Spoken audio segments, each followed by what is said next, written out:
Good morning, ladies and gentlemen. Welcome to the fourth knowledge sharing workshop on child protection, brought to you by a partnership between Participatory Development Associates and the Department of Children under the Ministry of Justice, Children, and Social Protection.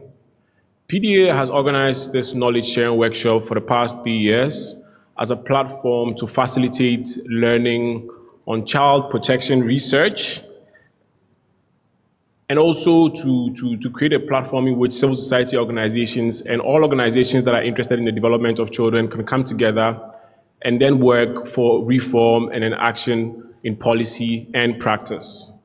In 2017, the maiden event was launched, and there PDA also launched a child abuse tracker. The child abuse tracker is a platform on the PDA website on which cases of child abuse that are published on news media outlets are recorded. Soon, PDA is hoping to upscale this initiative so that there can be direct reporting through verification on our platforms as well.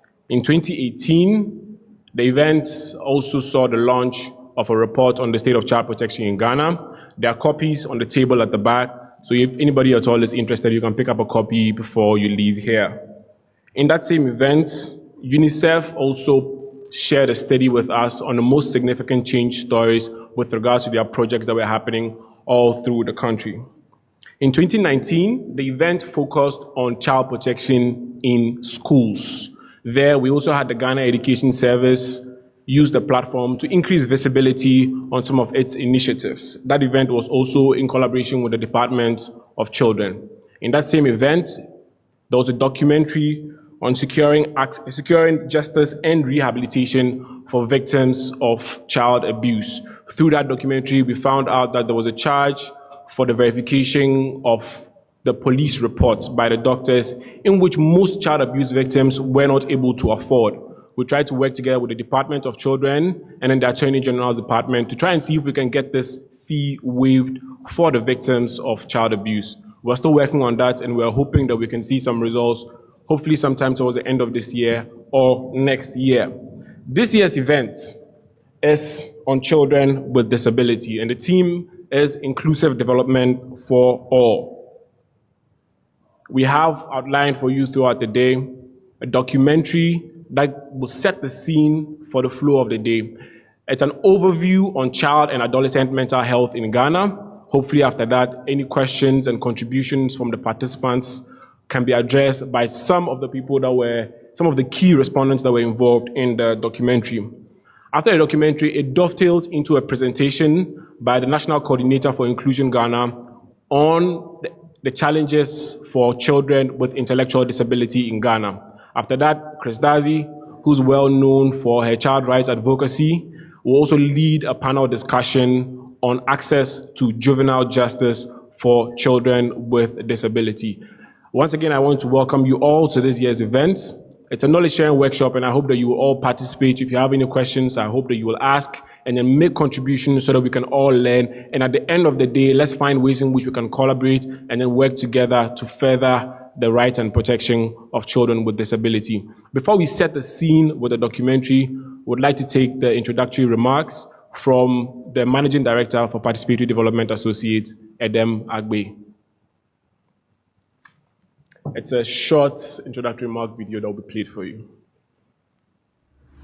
Good morning, ladies and gentlemen. My name is Edem Agbe, the Managing Director for Participatory Development Associates, and on behalf of myself, my colleague managers, the entire team of PDA, I want to welcome everybody to this fourth edition of the annual knowledge sharing workshop. Over the last 3 years, PDA has convened the knowledge sharing workshop so that partner institutions, like-minded civil society organizations could meet, discuss issues affecting children, how to promote and protect their welfare, and also advocate for children to be included in the general development of our work. This has actually led us to develop what we call the Child Abuse Tracker that has helped us to track the various forms of abuses that children suffer in this country, and that have been reported in the traditional media as well as the new media.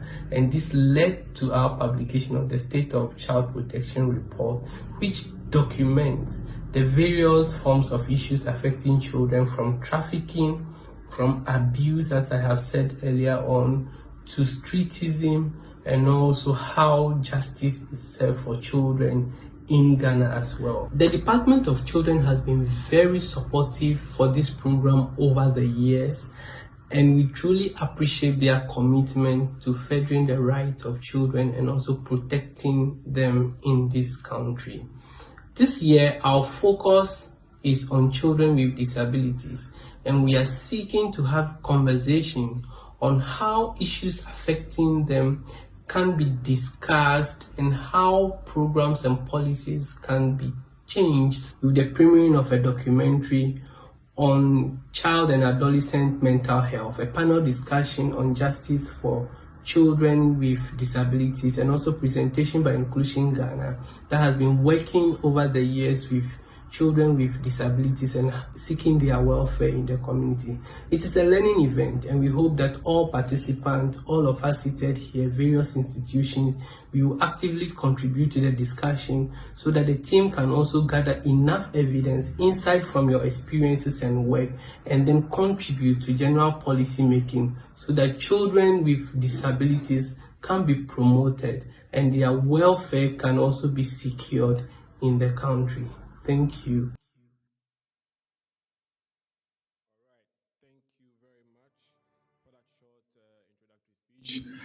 Just a few housekeeping protocols.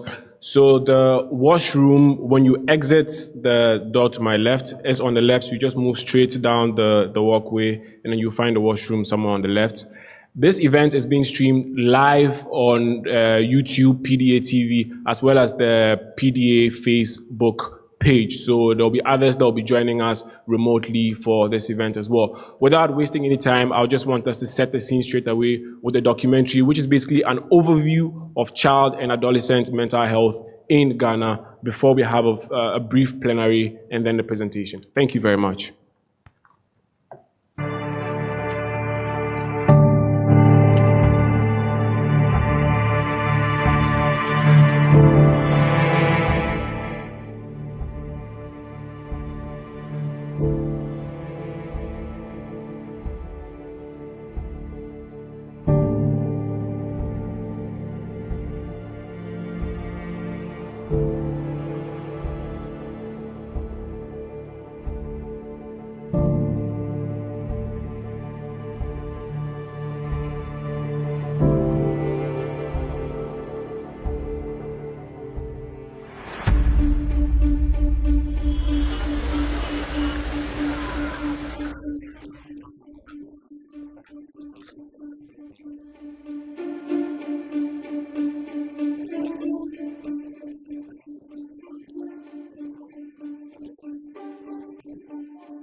Child and adolescent mental health is a very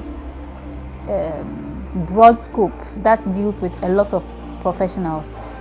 So it's what we refer to as a highly multidisciplinary field, and basically addresses problems regarding children and adolescents that have to do with their mental health. I believe that culture has played a big role in terms of how it's perceived by the general public.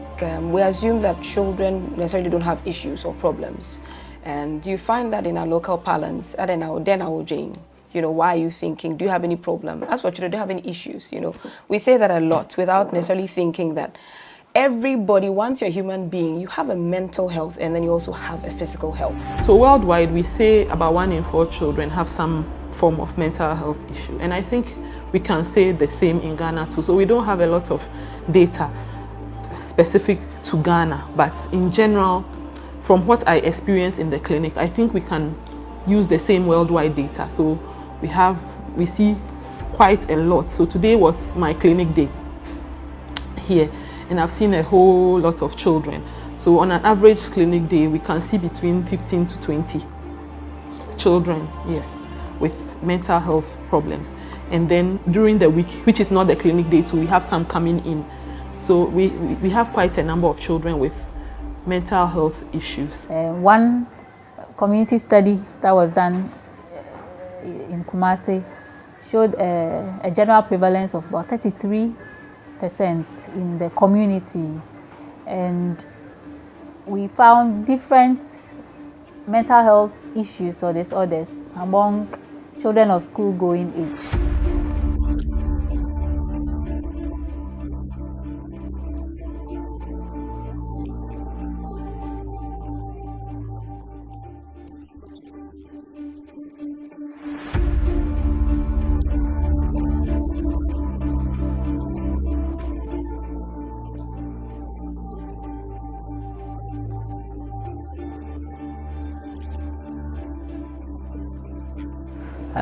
Usually for children, we have what we call developmental disorders most of the time, although they also have some of the diagnoses that adults have, like schizophrenia, like depression and whatever.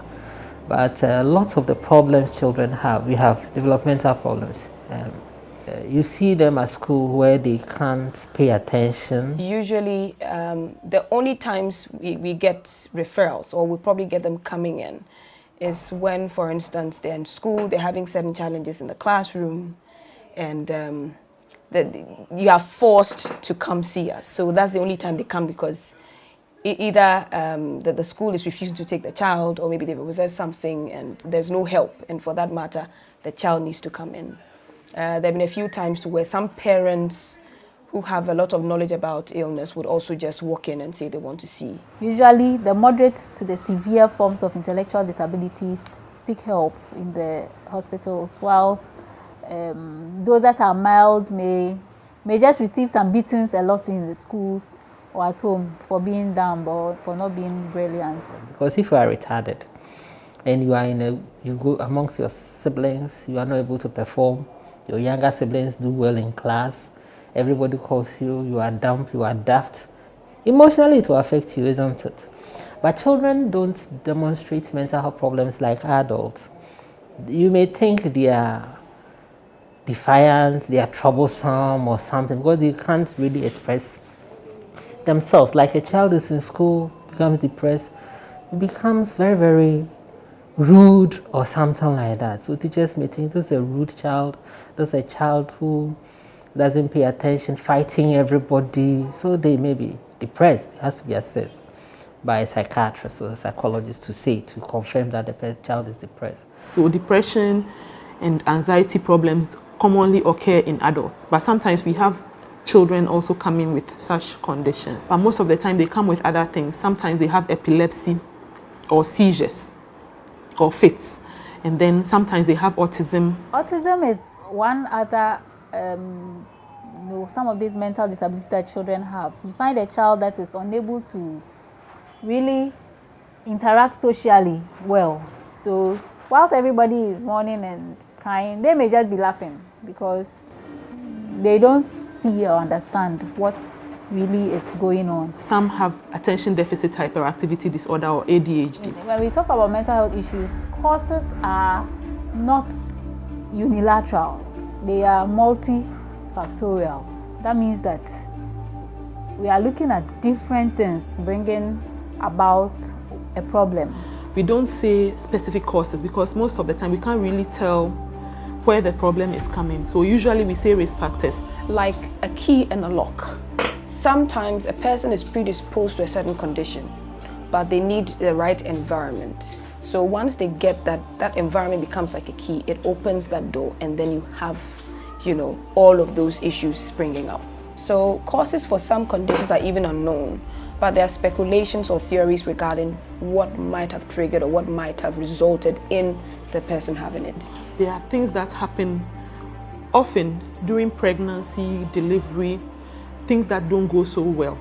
That can be a risk factor for developing some of these conditions. So sometimes difficult labor and delivery. So the labor goes on for a very long time. The child is not delivered on time. The brain is starved of oxygen.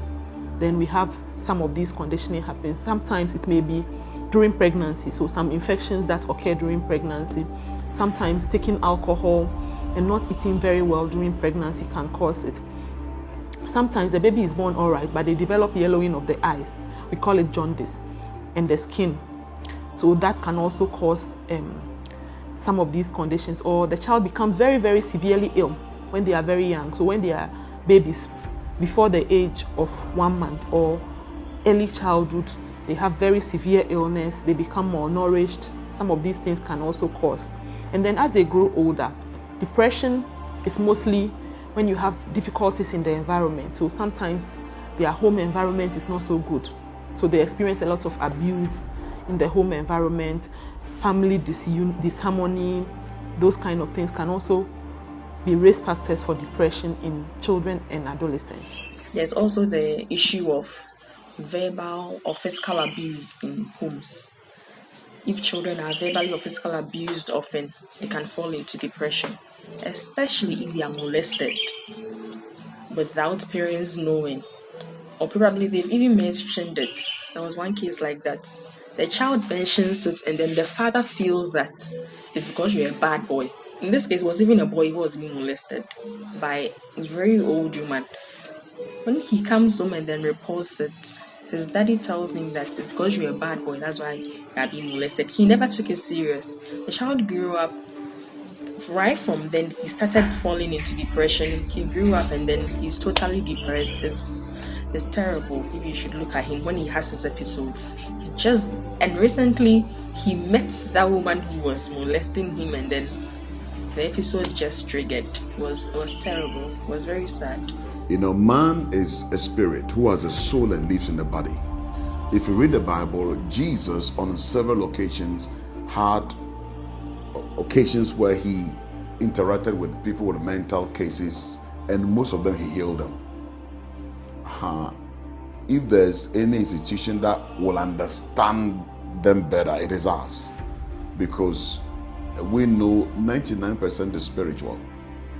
99%. If you ask me, I can't prove it with any science, with scientific data, but from where I sit, we have demonic influences, and a little interaction I had with some professionals. So I would say that yes, some are very spiritual, and spiritual where they are caused by the manipulations of demons. And when man fell, man lost God's image, God's protection. Man became vulnerable. So and some can be caused by curses. Curses are demonic powers that manipulate people's life and cause certain events to happen consistently in a certain manner. Some too are curses.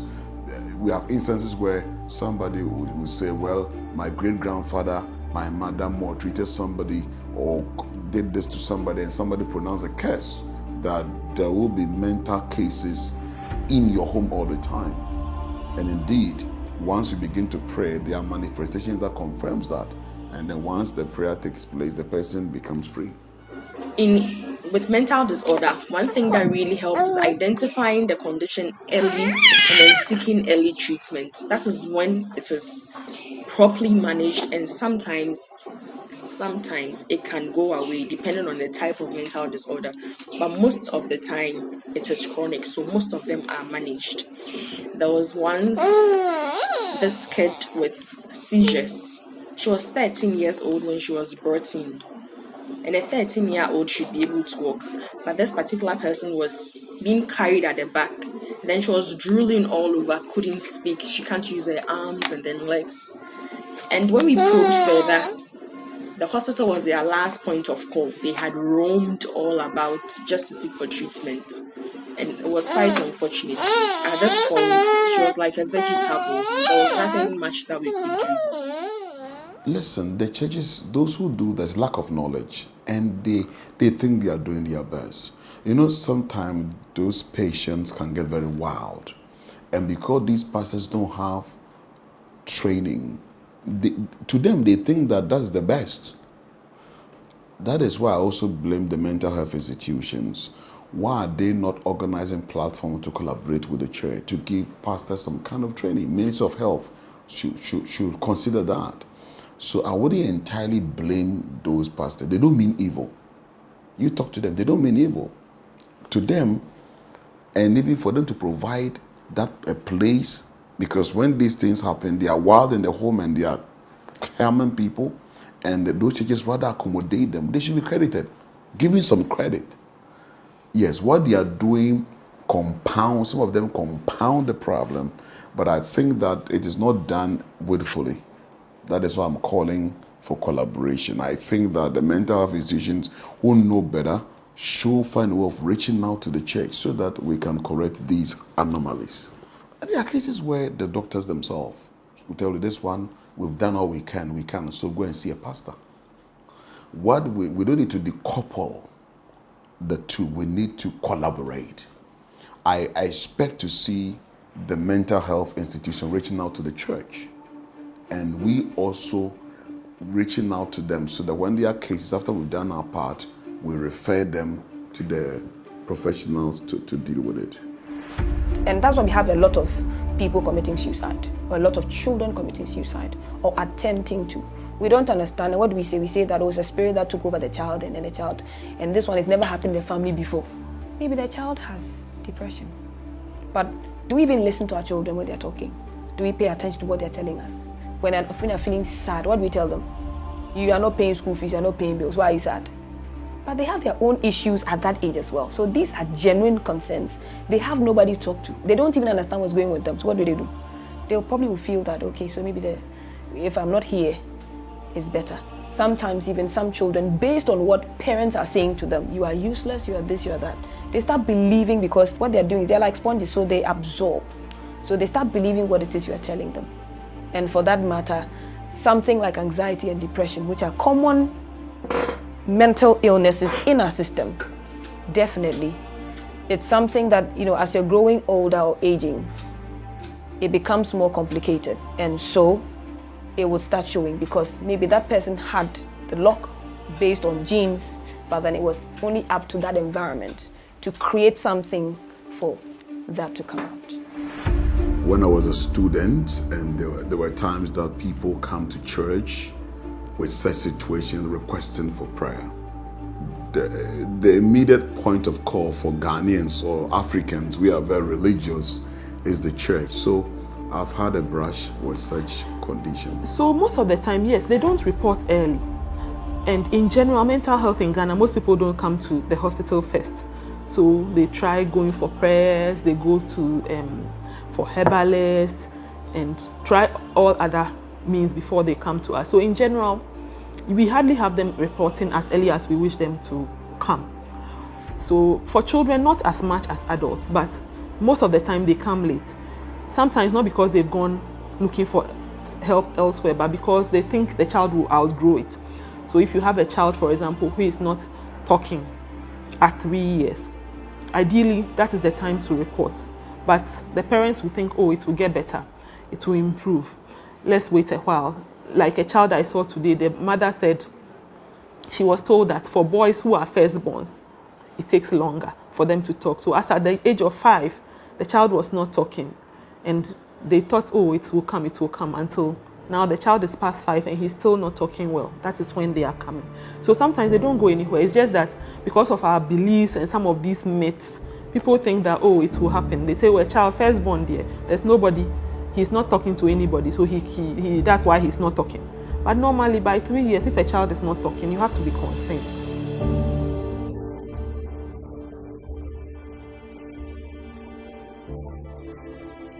The first thing they'll think of is probably someone in their family does not mean them well. So they would initially go to a pastor to seek for help or assistance. Then there are just concoctions, they give them all prayers, fasting and all that. Some would also go to the herbalist. and then they are giving concoctions, they are giving something to rub against the patient's skin and all, maybe morning and evening. Very bad odor. When they come, they tell us. So it looks like that's their first point of call. They go there for a number of years, and then when they realize the condition is not getting any better, it's deteriorating, that is when they later come to the health facilities to seek for extra assistance. Well, mainly is because they're religious. The other reason being some don't have money to send them to the hospital, and they know that church doesn't charge for such services. So aside those who come because they are religious, majority is because they don't have the means to send them to the hospital for attention. Let's say I'm even doing supportive therapy. You need about 12 sessions. So if 12 sessions, I say pay 50 to 80 cedis per session. You see, so for any time you meet a psychologist, you pay 80 Ghana. Depending on, because you can even pay up to $200. That is it, because you don't, when you have a child as a client, you don't have one person, it's not a child. It is the parent and the child. So, and the father and the mother. So the whole family may be your clients. So it's supposed to be more expensive. So if it comes to the family, definitely, if I need to cough out 150, depending on who I am or where I'm working and, my means, social status. 150 might be okay for me, but it might not be for someone else who is struggling to make ends meet and needs to take care of family, needs to pay school fees, needs to, they have like 3 or 4 children who have other challenges or difficulties. And then he also needs to take care of other family members, not just immediate family. You prioritize, and they prioritize. So if I realize that, if I have to come every session, example, if I'm seeing a client, a child with who's struggling with anxiety or depression, and I need to see the child every week, weekly session scheduled, every week I'm coughing at 150. That's quite a lot to that person. And for that matter, it'd be very difficult then to say, okay, I can make it. Maybe they'll come 1 or 2 times, but then afterwards you won't hear from them again.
We've been advocating for the mental health issues to be put on the health insurance, so that at least they can get their medications and consultation for free.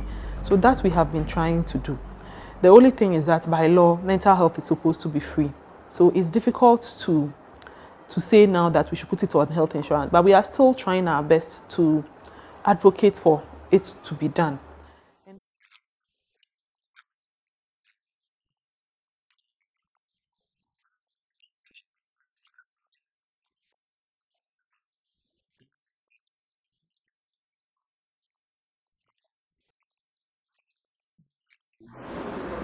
My name is Miss Esther Mante, Head of Community Psychiatric Unit, Tafo Government Hospital.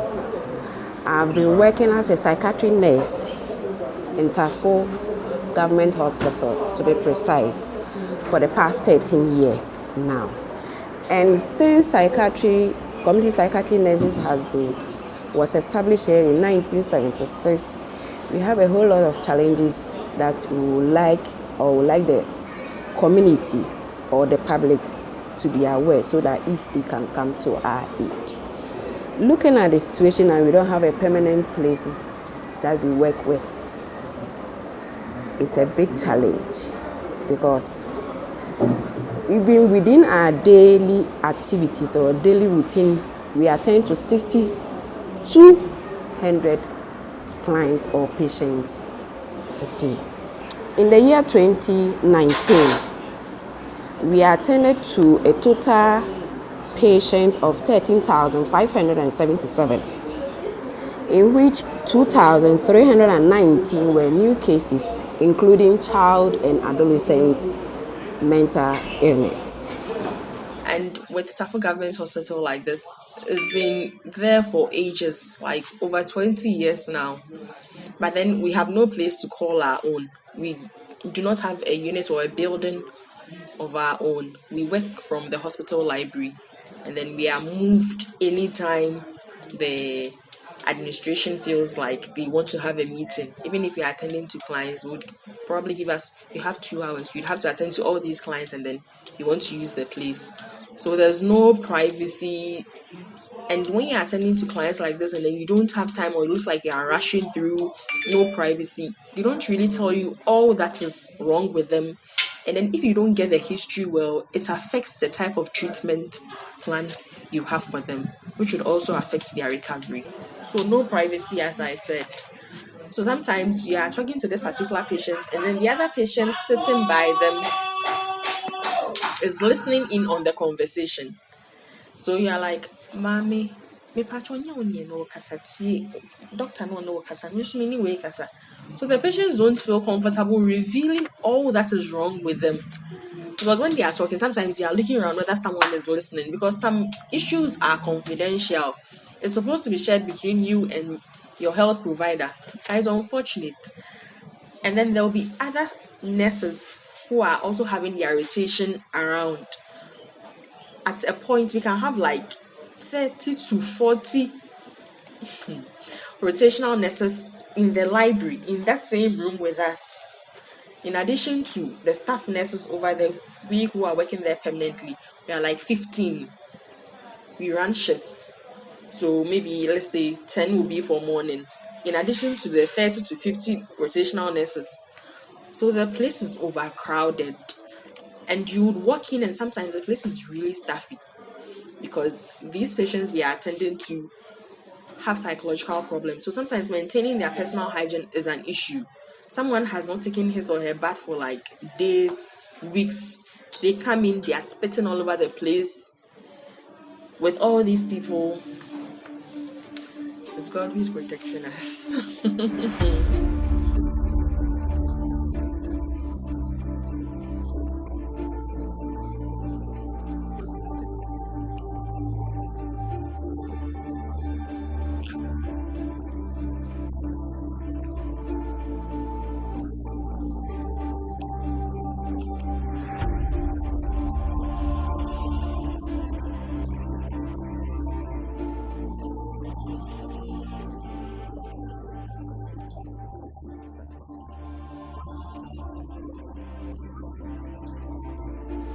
Aside that, too, the building we find ourselves in is in a very, dilapidated state.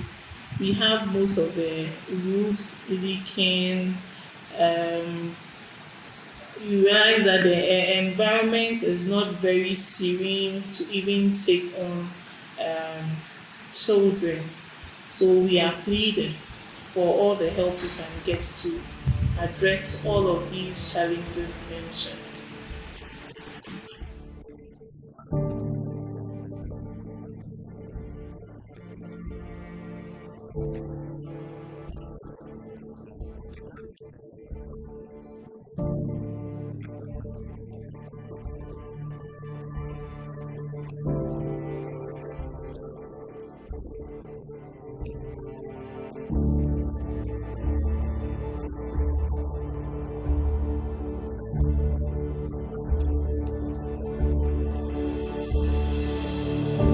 imagine a doctor ratio of 1:100,000 people.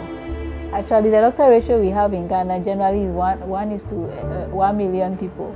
But for in the field of psychiatry and then child and adolescent mental health, I cannot state the proportion we are going to get. I mean, it's woefully inadequate. So yes, so it makes you work under circumstances where you're under a lot of pressure and you're not able to give off the best you know you should give. I know a lot of the hospitals may not even have some of the other professionals I mentioned, like the occupational therapist, the speech therapist. I mean, the whole, of my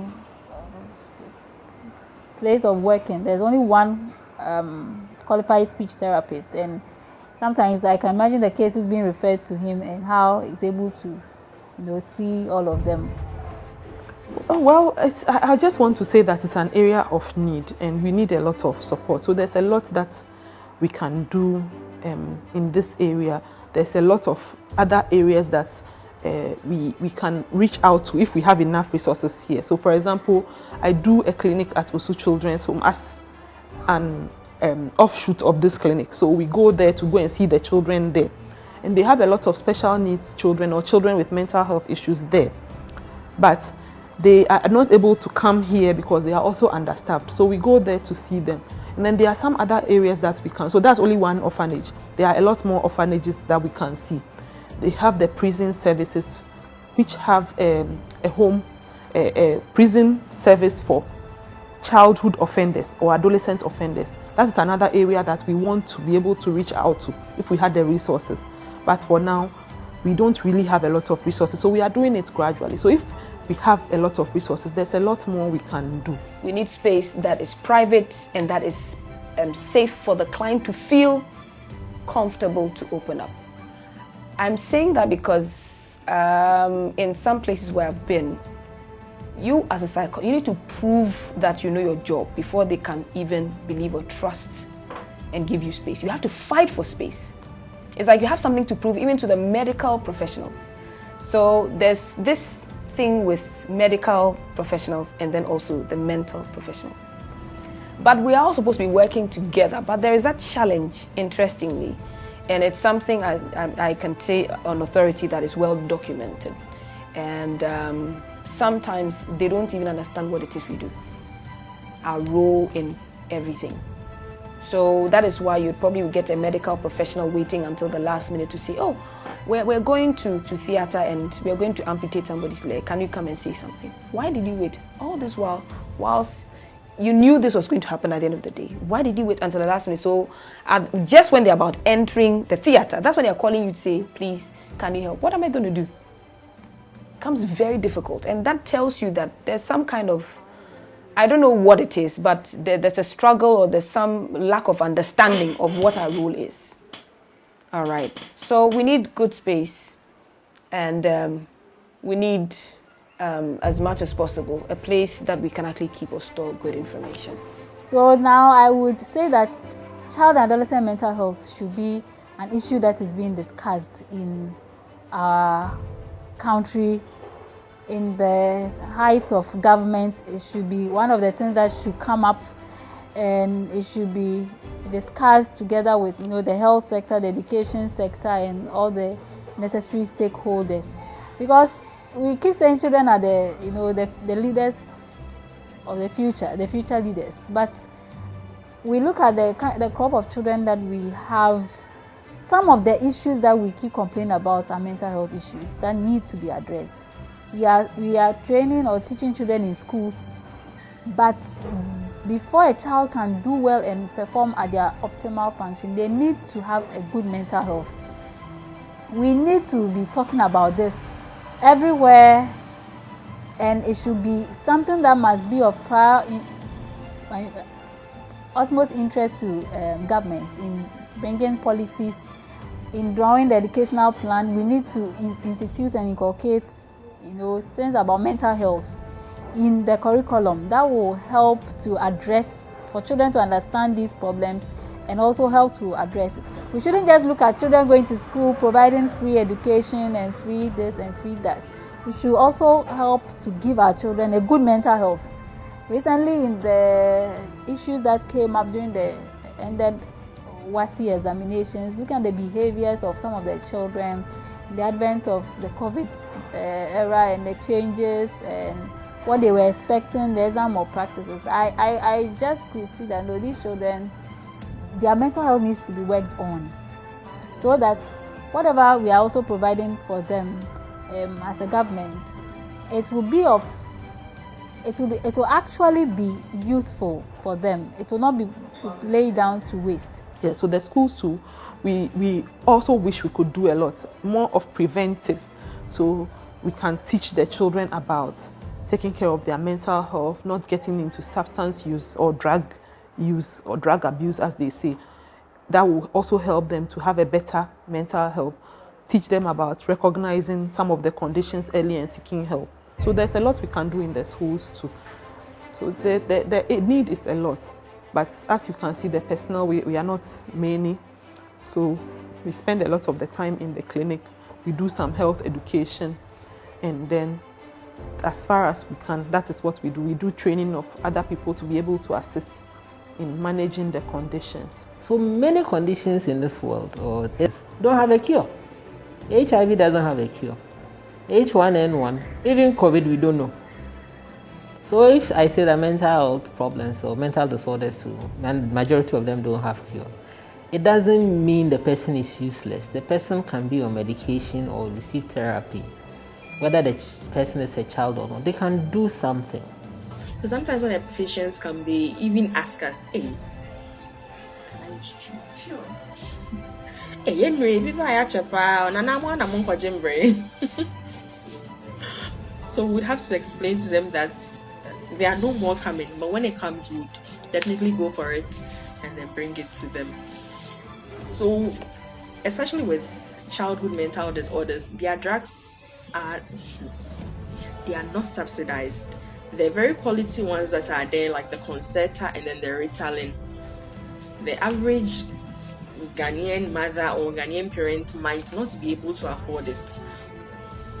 So sometimes managing these cases becomes a problem. So if we've realized that these therapies work in combination with medications. Sometimes it's only therapy.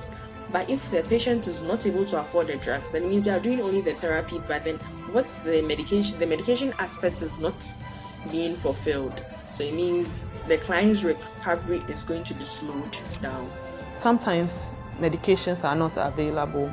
Sometimes the support services that we need. So I wish that everything that I need for a child with mental health challenges will be here at one place. So I wish there will be a pediatrician here. I wish there will be a speech therapist here, physiotherapist. Everybody will be together. Then I don't have to be sending the patient to be going to multiple places and be paying much more money. So those are some of the things. And then the cost. So sometimes I have the medication with me here, but the person cannot afford it. So some people simply cannot afford. And then some of the services too are only in Accra. So like the experience I shared with somebody coming all the way from Odumase Krobo, comes here. I know what is wrong with the child. I know what can be done to help, but I can't do anything about it because they are so far away. Even coming here once a month is difficult for them. So if I say they have to come for speech therapy twice a week, to be very expensive and it will be difficult for them. So those are some of the issues. We are all managing though, but then it isn't the best. It has to be improved so that they can be cared for. Because some of these conduct disorders that are not managed well is what later results in the theft cases we see. These people end up being thieves and then intelligent psychopaths duping people and all. And then they think they are smart, but then they are suffering from mental disorders. So in the long run, it affects the whole nation. I think just to wrap up, what I would say is that everybody has a mental health, just like a physical health, and you can't do without the other. You can't do just physical health and then let go of. Because when we're talking about you being in a good state of health, you have to look at all of these, including the social and the emotional, everything else, attached to it. So as much as possible, what I would say is that let's take care of our mental health just as we do our physical health. I want to advise everybody that mental health issues, we are all prone to it. You may not have it today, tomorrow you can have it. I mean, if you look at how it is acquired, stress can be a factor, demonic attack, name it. I want to advise that we should desist from stigmatizing mental health patients and even mental health medical professionals. It is a noble job. If there's any part of the field of medicine we should celebrate, these are the people, because they sacrifice a lot to ensure that our brothers and sisters who have this condition are cured or we're able to manage them. Can you imagine a nation without a mental health department? When your relatives have issues like that, where would you send them? You have to stay at home with them. And can you imagine when some of them become very wild and begin to create problems? So let us renew our minds concerning this department. Let's give it our support. And I tell you, we would have been eradicating, if not 100%, but 99% the conditions in Ghana. Dr. Ruth Charlotte Saki. My name is Dr. Selassie Adom. I am Sarah Batsma. My name is Diana Bana Odu. My name is Reverend Stephen Wengam.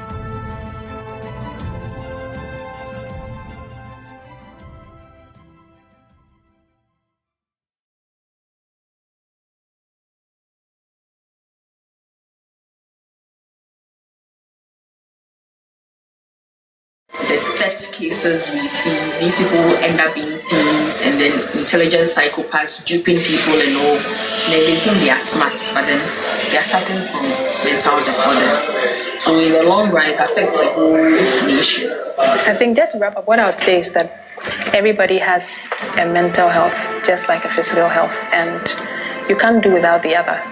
You can't do just physical health and then let go of. Because when we're talking about you being in a good state of health, you have to look at all of these, including the social and the emotional, everything else, attached to it. So as much as possible, what I would say is that let's take care of our mental health just as we do our physical health. I want to advise everybody that mental health issues, we are all prone to it. You may not have it today, tomorrow you can have it. I mean, if you look at how it is acquired, stress can be a factor, demonic attack, name it. I want to advise that we should desist from stigmatizing mental health patients and even mental health medical professionals. It is a noble job. If there's any part of the field of medicine we should celebrate, these are the people, because they sacrifice a lot to ensure that our brothers and sisters who have this condition are cured or we're able to manage them. Can you imagine a nation without a mental health department? When your relatives have issues like that, where would you send them? You have to stay at home with them. And can you imagine when some of them become very wild, begin to create problems? So let us renew our minds concerning this department. Let's give it our support. And I tell you, we would have been eradicating, if not 100%, but 99% the conditions in Ghana. So my name is Ethel Obing Trevor. Dr. Ruth Charlotte Saki. My name is Dr. Selassie Adom. I am Sarah Batsma. My name is Diana Bana Odu. My name is Reverend Stephen Wengam.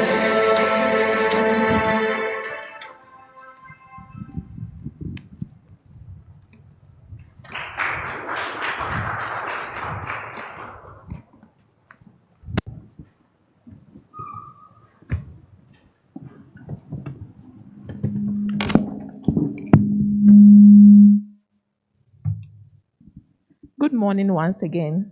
I hope you can all hear me. My name is Loretta and I'm with PDA Ghana.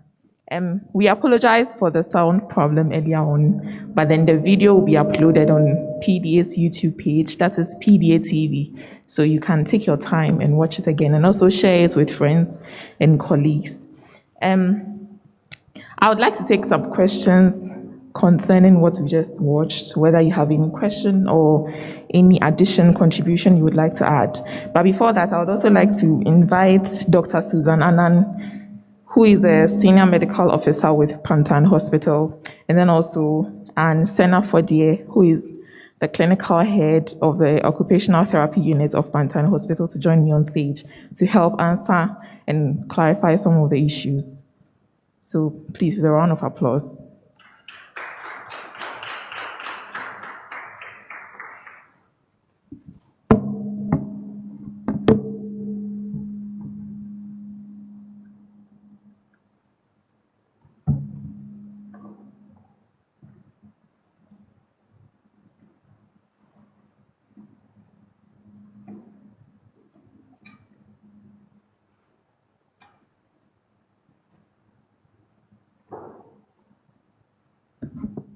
Please, if you have any question, you can raise your hand or any contribution, and I'll bring the microphone to you.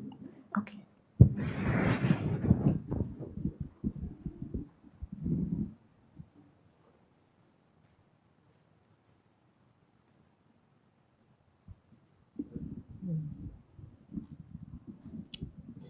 Good morning, everybody. My name is Veronica Ayamfo. Please, mine are questions. It's a pity I'm hearing this. So my first question is, how do children come into contact with mental health issues? Because I know these are found with adults. And also, I would like to know, at what age can a child come into contact with mental issues?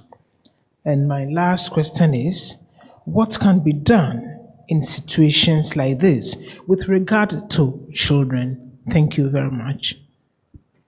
Right. Thank you, Veronica. Okay, so I'll take you. No, go ahead. Good morning, everybody. My name is Kwabena Frimpoman, so I'm a lecturer at University of Ghana. My first question is, in the documentary and speaking to the professionals, I didn't get to hear what the role of social workers are. But in the Mental Health Act, I know that social workers have some integral role to play in mental health. My second question is, it was interesting hearing about the religious aspect. And when mothers go for antenatal clinics, they would be taught what to look out for, because that's what happens in the US and in Europe. You'll be taught that a child should be doing X, Y, Z at a certain point in time, and once the child is not doing those things at that time and beyond, you need to seek for help from either a doctor, social welfare officer, or nurses in psychiatric and other stuff. Do we have such an institution here that would be advising parents what to look out for at the beginning when the children are growing up? Thank you very much. Do we have any other questions or contributions? Okay. Yeah, thank you very much, Zion. Mine is actually an experience. My name is Isaac Deborah. When I first went to the university, I asked myself this question: do we have a psychology department in this school? So I went to see the administration, and they told me they have a counseling department. When I was 7 years old, I lived with my father and stepmother. It wasn't easy for me at all. If I'd been a bad boy, it would have been a different issue, but this was a small boy who was calm, cool, and collected. the least thing you do, you are being punished and beaten mercilessly. And I didn't know the appropriate quarters to channel this to. So I grew up with it. I was always anxious. I wanted to commit suicide, to either drink poison, stab myself, or even throw myself at a car.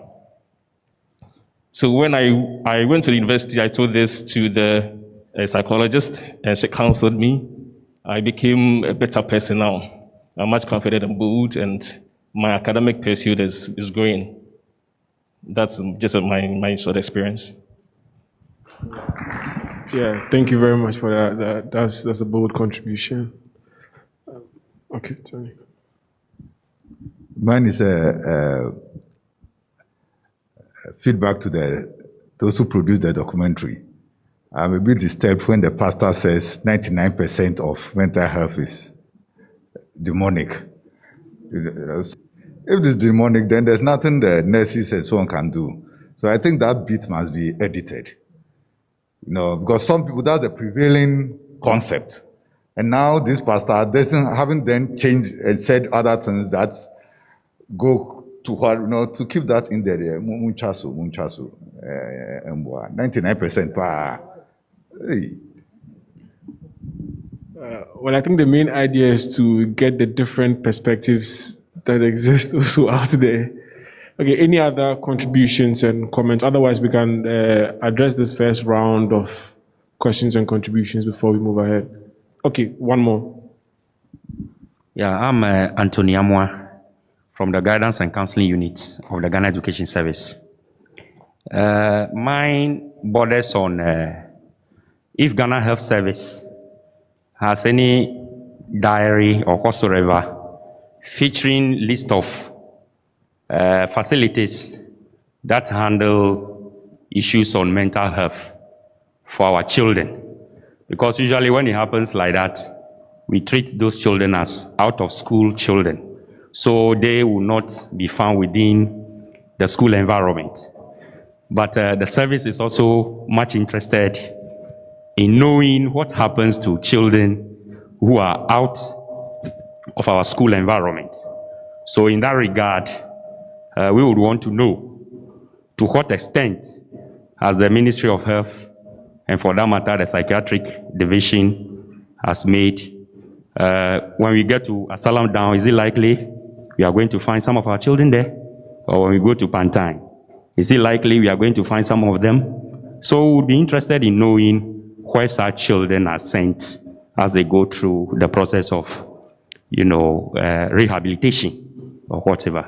Thank you very much. Thank you very much for that. So I think we'll take this first round of questions and then we'll move on from there later. Thank you very much. Thank you very much. We are happy to be here with all of you to discuss issues that are that concern children and adolescents. They are very, very important. The first question was at what age does these mental health issues come up, and then what help they can get, if I should remember. And so what happens is that at every point in time, at the time when a woman gets pregnant, right from the word go, if the woman is exposed to certain infections, or if the health of the woman is not catered for, if she doesn't take care of herself very well, in the sense that she develops some form of malnutrition, or if the woman is someone who uses illicit drugs, substances like alcohol, or maybe if the woman is exposed to some heavy chemicals, there will be some kind of effect on the child in utero while the child is still in the womb. So these are the things that happens around the pregnancy. And also during the time of delivery, if by any means the delivery is not conducted well, or she labors too long, and then there is deprivation of oxygen to the brain of the unborn child, some of these conditions can affect the child. So one of the conditions is intellectual disability. So for that one, when the child doesn't receive oxygen at that time, some part of the brain loses some cells that are very important. So the child will be delivered, may start going through the process of development and then halt at a particular stage, and the child will have some of these issues. And also when after the child is born, some conditions environmental factors can lead to some of these conditions. Environmental in the sense of the immediate environment of the child, the mother, the father, the children she plays with, he or she plays with, the school, Sunday school, the things that she goes through, he or she goes through, bullying and all that, all these are factors. When a child is born, the first 28 days, the neonatal age is also very important, because some children experiences some form of infections that can affect them later on in life, jaundice and some other birth trauma. Let's say a child is born and the child falls while the child is being bathed and all those other issues. So at every point in a child's life, the child can be exposed and the child can have some of these conditions. Studies have proven that children,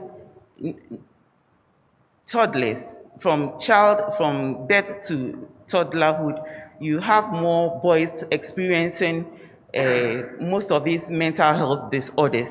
And then as they grow up, you now get more girls experiencing some of these health disorders. And then I think she asked how we can help, I think how they can receive help. So when you notice any change in your child, or you see that this child is different from the other children, then it's a red flag. You have to seek help. Most of the time, mothers and then caregivers most of the time are unable, especially those in the immediate environment of the child, like in the home. So you may have some of these children's teachers bringing up the issues that, oh, this your child, I've noticed that when I'm teaching her, she becomes still for some seconds and then she picks up from there, or there is a short period of loss of consciousness. As a mother may not notice it, because when the child is at home, the child will be playing around and doing all those things. But a teacher may be during her interaction with the child, may look straight into the eyes of the children and then notice some of these issues. You have some also, there are Sunday school teachers presenting some of these things, and sometimes neighbors to present some of these complaints to the mothers, and then they report to us at the hospital. There was another question on... I can help you with the questions. Thank you. Another person also asked, what has been the efforts from the medical professionals, collaborative work between the churches, and then also what are the avenues for support for families that cannot afford? Okay, so the issue with the collaboration with the churches, mental health organization have done a lot of collaborations with these prayer camps, where they go in to these prayer camps and then regulate some of their systems, like the way they treat the patients, training them and all that. They've been educated. I remember somewhere in 2018 there was a program that we had to go and then organize all these faith-based healers, organize them together.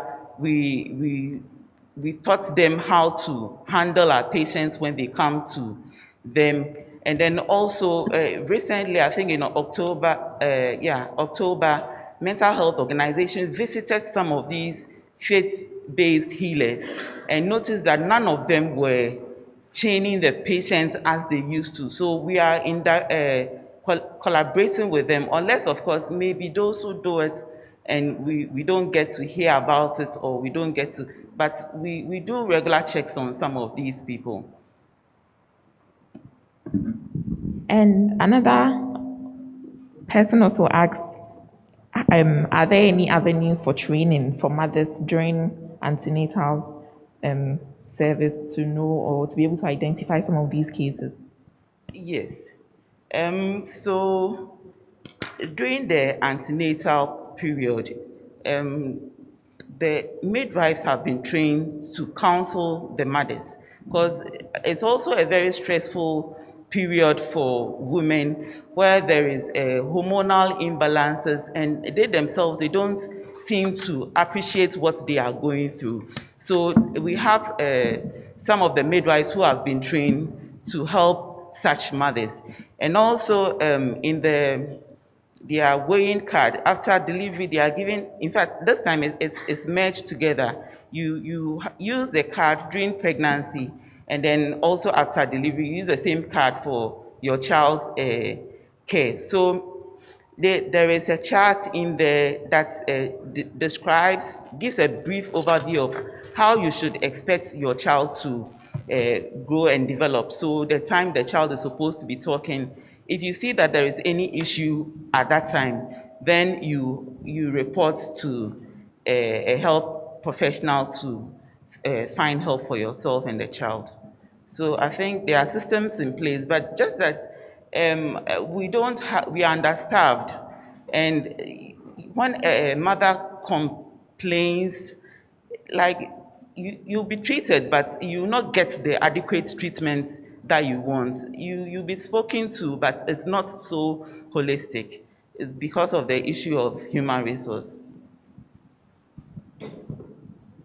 Okay, and to add to her point, I believe that this issue has been raised severally. So even now in nursing schools, nursing and midwifery schools, they have included, identifying developmental challenges as part of their teaching curriculum, so that they can be able to educate the mothers during the postnatal and antenatal meetings they have with them when they visit the hospital.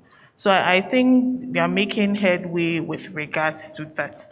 And then with the first question about how children come into contact with the mental health challenges, well, I'm going to speak from the point of a condition like autism or some disabilities. For some of them, their parents may go through the pregnancy, everything is going to be normal, they don't have any issues with substance use or alcohol use, but they give birth to their children, and then after about age 2, the condition, props up. And so for some of these conditions, the causes are unknown. I mean, we try our best to talk about many risk factors and things that may be the cause, but to date, no scientific evidence or research has shown that this particular thing causes a condition like autism. But for conditions like cerebral palsy, we have issues with the jaundice, malaria during birth, issues during pregnancy that could cause those conditions. And as she mentioned earlier, the Mental Health Authority is in collaboration with some of these faith-based organizations.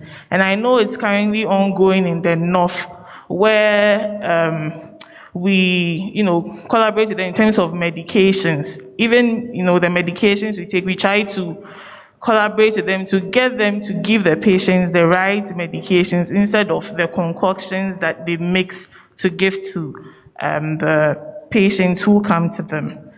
Yes. And I think the question on the support avenue for families who cannot afford.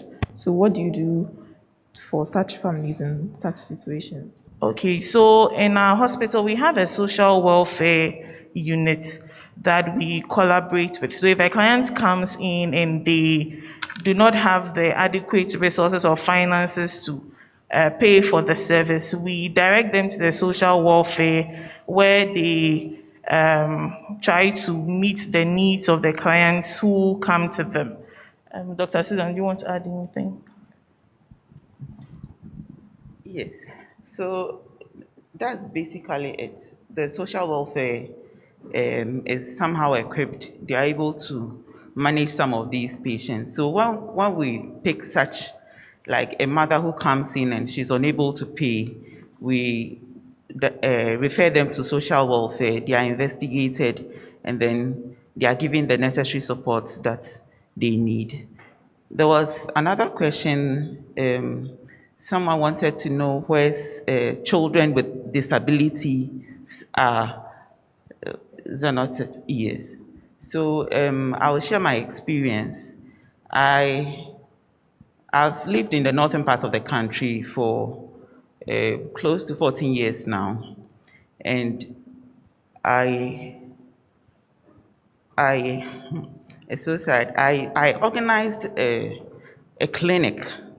So in that clinic, I was hoping to see children with seizure disorders. And during the organization, one of these orphanages called and they wanted to bring their children. I asked them to bring them. It was so sad that it looks like in that organization, if you have a child, it's not like they are just orphans. If you have a child and the child has any form of mental health disorder, you push them to that organization. And it was so bad.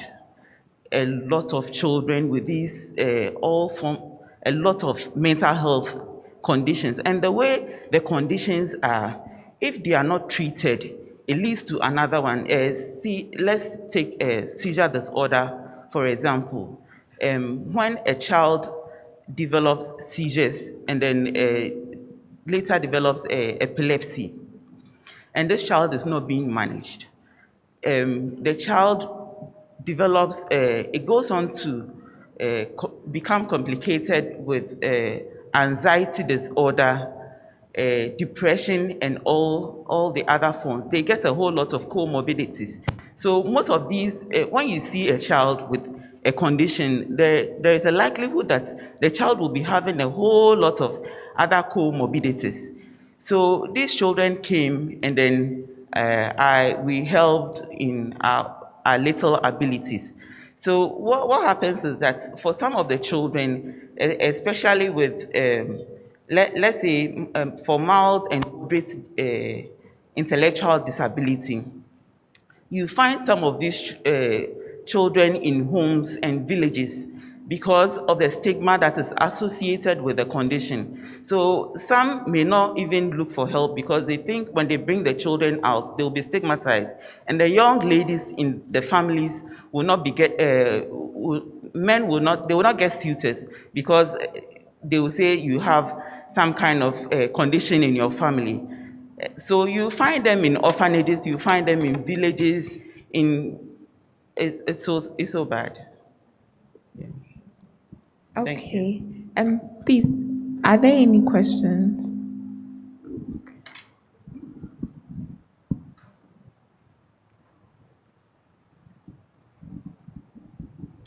Thank you. I am Assistant Chief Officer Francis Agbomaji from the Senior Correctional Center, Ghana Prison Service. Listening to you and reading some theories on child development, one would realize that the predisposing factors range from chromosomal deformities to parental factors, environmental factors, among others. Now the question is, apart from mothers who visit your facilities, and then you probably educate them or talk to them on how to prevent some of these deformities, is there any intervention to ensure that parents in the villages, parents who for one reason or the other cannot visit your facilities, are also reached out to, so that we ensure that these deformities are minimized. Thank you. Any other?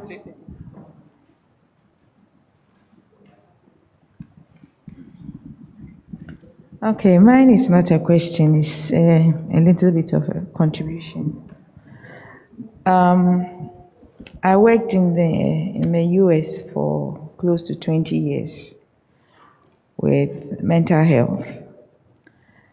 And when I came to Ghana in 2007, one thing I noticed is that a lot of us in Ghana do not understand mental health. So the moment we see that somebody has issues with mental health, we kind of shun the person. My first experience in this country was at the Accra Psychiatric Hospital. A young lady of about 13 years, they were trying to admit her into the hospital, and she didn't want to go. So they were trying to force her to take her into the ward, and this young lady was not going. To communicate with the young lady was a problem for the family, and I'm sad to say the nurses as well. So it was a by force situation, and this girl was really struggling. She had bruises all over her. So I got there and I'm like, what is going on? They said, we want to take her inside. I said, okay, you leave her for me. So I went to this young lady. I said, what do you want? She said she wants cocoa. What is cocoa? I said, farm milk, cocoa. Oh, is that all you want? She said, yes. Okay, get up, let me give you cocoa. She said if she gets up, I will not give her cocoa. So I sat on the floor with her. And the moment I sat on the floor, everybody was, this woman, what is wrong with her? She's sitting with this mental. So I gave somebody money. They went and bought the cocoa. I gave her the cocoa. She said, Akapano. So I said, okay, you get up, we'll go and buy pano. She said if she gets up, I won't buy pano. Again, I sent somebody to buy the bread. The bread came. I said, let's sit down and eat the bread. We'll eat the bread together. Then she got up. The moment she got up, she held my dress. So we both sat down. She started, and she ate the food. Before then, I saw that they had given her gari and nkatinkwan, peanut butter soup that she needed to eat. She didn't want it. She wanted something else. So after everything was said and done, I asked them, so what is the next step? They want to take her to the ward. So I said to this young lady, Bra, yanko kujame. She said, where are we going? I said, I'm going to this place, so come with me. She said, okay. She followed me. When we got to the gate, she thought I was going out with her. I said, no, we are not going here. What I'm looking for is over there, so come with me. And she followed me. I took her straight to the ward. What I realized was that the communication or the way we deal with patients who have mental issues is not too, I don't know how to say it, but people don't even want to have a conversation with them. I know the professionals will do it, but a lot of people feel, hey, this person is mad. If I go towards the person will either hate me or whatever, And so they find it surprising when they see you having a conversation with somebody who is supposedly mad. I don't want to use the word, but that's the word that we have. You get me? So I think that we should find a way to encourage every individual, to let them know that every person who has a mental issue has something nice inside. And once you approach the person and start having conversation with the person, you realize that it's something very small that the person needs. A lot of time is what we call TLC, tender, loving care. So I would encourage all of us to educate ourselves. And maybe at the hospital level or Ghana Health Service level, we should start training some of these nurses to be what we call nurses aid or nurses assistant, where all they after going through everything, they kind of major in mental health. They would come to love people who have mental issues. They are very, very nice people. And I would encourage us to stop feeling afraid of them and embrace them as one of us. Thank you. Thank you too. There is one last question, and it reads, so how prepared are the mental health practitioners to receive change when much attention is finally given to them? So how prepared are you to receive change? And the first question was about how do you reach families in the villages and in those areas as well? So please answer.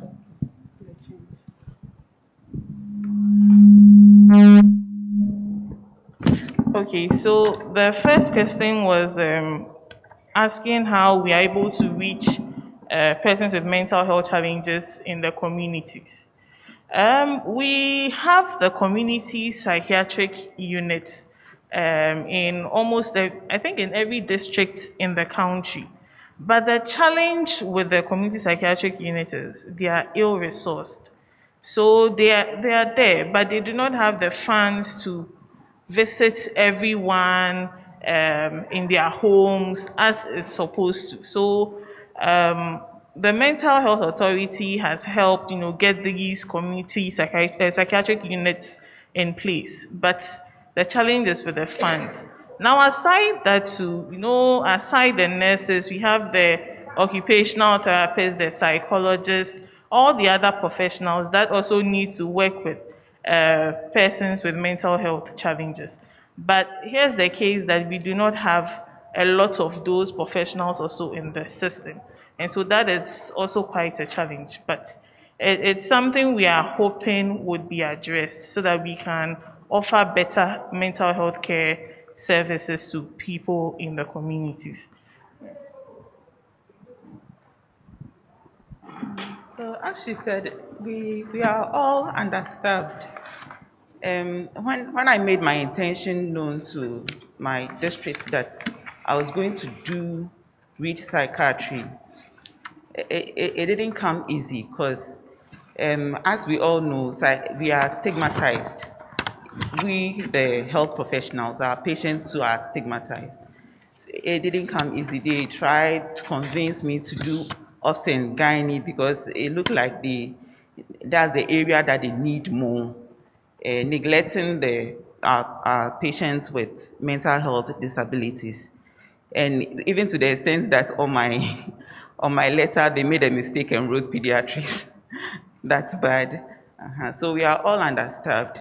And I want to encourage each and every one of us here, as we are representing the community, not to stigmatize our patients, and then try and then give the necessary support. As it stands now, when I go out, the people call me Abodanfo doctor. And it's some way, sometimes it can get to you, depending on the situation where you find yourself. But we are on it, and we are hopeful that we are going to make an impact in the country. Thank you. Okay, thank you very much. Thank you, Dr. Susan and Senna.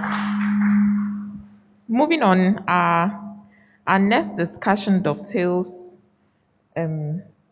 This discussion dovetails into the next discussion, which is on challenges facing children with intellectual disabilities in Ghana.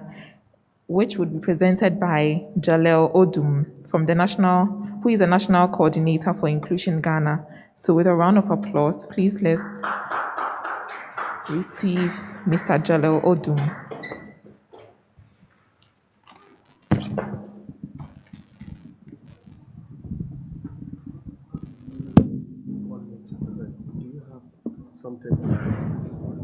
Somebody will be present for me.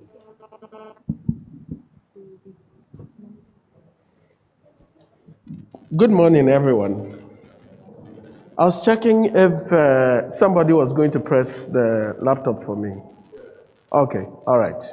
So thank you so much for the opportunity to present on a very important topic which I have captioned Locked Away and Forgotten, addressing the challenges of children with intellectual and developmental disabilities under the COVID-19 response microscope. All right, but just before I continue, I just wanted to make, a few observations based on the presentation that was made. As a supporter of mental health, I thought it is very critical to, make mention of this. I think one woman was saying that she doesn't know, how to call them, but she only knows mad. You cannot say it anywhere. It is unacceptable. You say persons with mental disabilities. That is it. The person is a human being first, and then the disability. So please, let's take note. And then also, I heard about, how can we improve mental health? There's an ongoing year training called Quality Rights, which I think every one of us should be able to do. If you do it, you learn more about mental health, the rights that, persons with mental health need to have, and be able to support them better. So please go online and check it. It will help you greatly.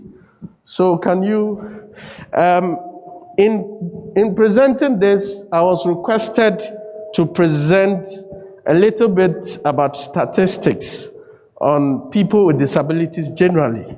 And so as part of my initial conversation, I just want to give you an overview of the situation of children with disabilities, not intellectual specific. So if you can go on and let me just drop in these statistics. And my statistics are based on the population and housing census of 2010, as well as the education sector analysis of 2018. So all the statistics I'll be mentioning are actually coming from there. So pretty much in terms of absolute numbers, between 4 and 17 years, children that have disabilities numbers about 300,000. That is the figure. That is according to the 2010 population and housing census. And if you see the breakdown, this breakdown does not necessarily mean they are in those classes. It just means in terms of age, when a child has to be in KG, those are the categorization that you have there. So in terms of children with disabilities, in the ages of the KG, we have about 17,649. Primary, we have 54,000. Junior high, we have 27,000. Senior high, also about 29,000.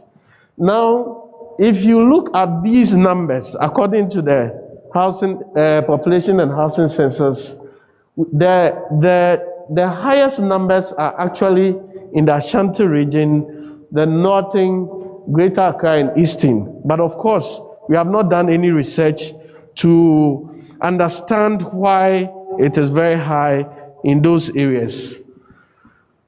And in terms of enrollment of children with disabilities, it ranges between 0.2% to 0.4% of total enrollment between kindergarten and SHS. But if you are aware about the numbers of children with disabilities that are not going to school, then this number is very, very little.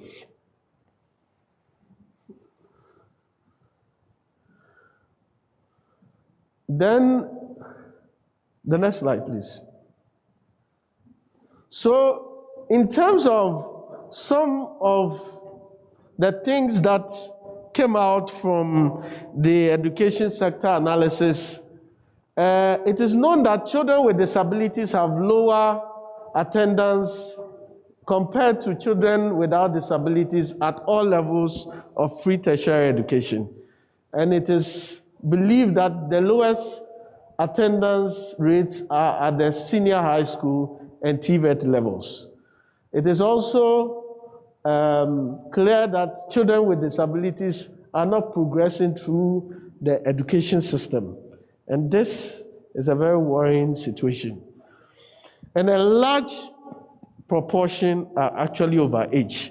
Before a child goes to school, the child is already overaged, before they go to school. And I'm referring to children with disabilities. The lack of facilities in basic and secondary school disproportionately affects children with disabilities, with almost no regular basic schools having handrails and only 8% equipped with ramps. So if you are looking at a child who needs the rails, whether it's a person who is visually impaired or it is a person with crutches and the likes, and we don't have these things in our schools, then that is also very, very challenging.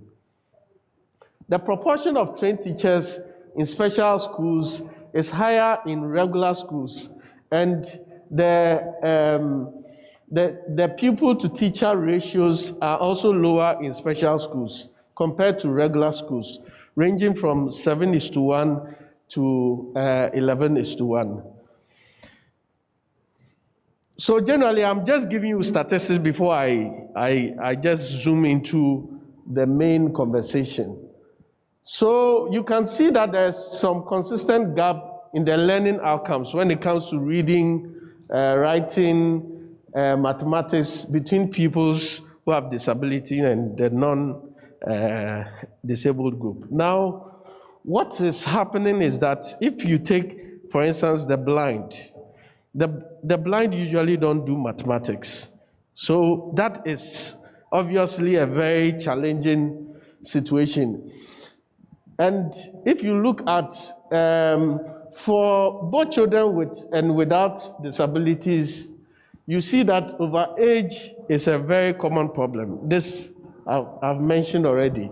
And regarding the types of disability, you will notice that if you look at the MS data of 2017, you see that intellectual disability tends to be the most recurrent in the MS data. 1 out of 4 pupils have an intellectual disability. A visual impairment follows and concerns about 21% of all pupils. Now, children with disability consistently have higher out of school children. So we are talking about those who are actually not in school. You have a lot of them who, have disability. 19.7% of children aged 4 to 17 never attend school, which is almost double than that of children without disabilities. So these are very revealing things that we really need to give some reflections on. Now, in terms of persons with disability, and this one I'm referring to what we call the LEAP cash transfer. It's a social protection program that government gives to extremely poor people. Now, in terms of the statistics that we have, we know that 14% of the LEAP beneficiaries are actually persons with disabilities. But when you look at the criteria or the eligibility criteria for a person to benefit, they say that the person must have severe disability without productive capacity. Now, this is some fundamental question that we want to ask in terms of, so for instance, who or what categories of persons with disability are considered as having severe disabilities?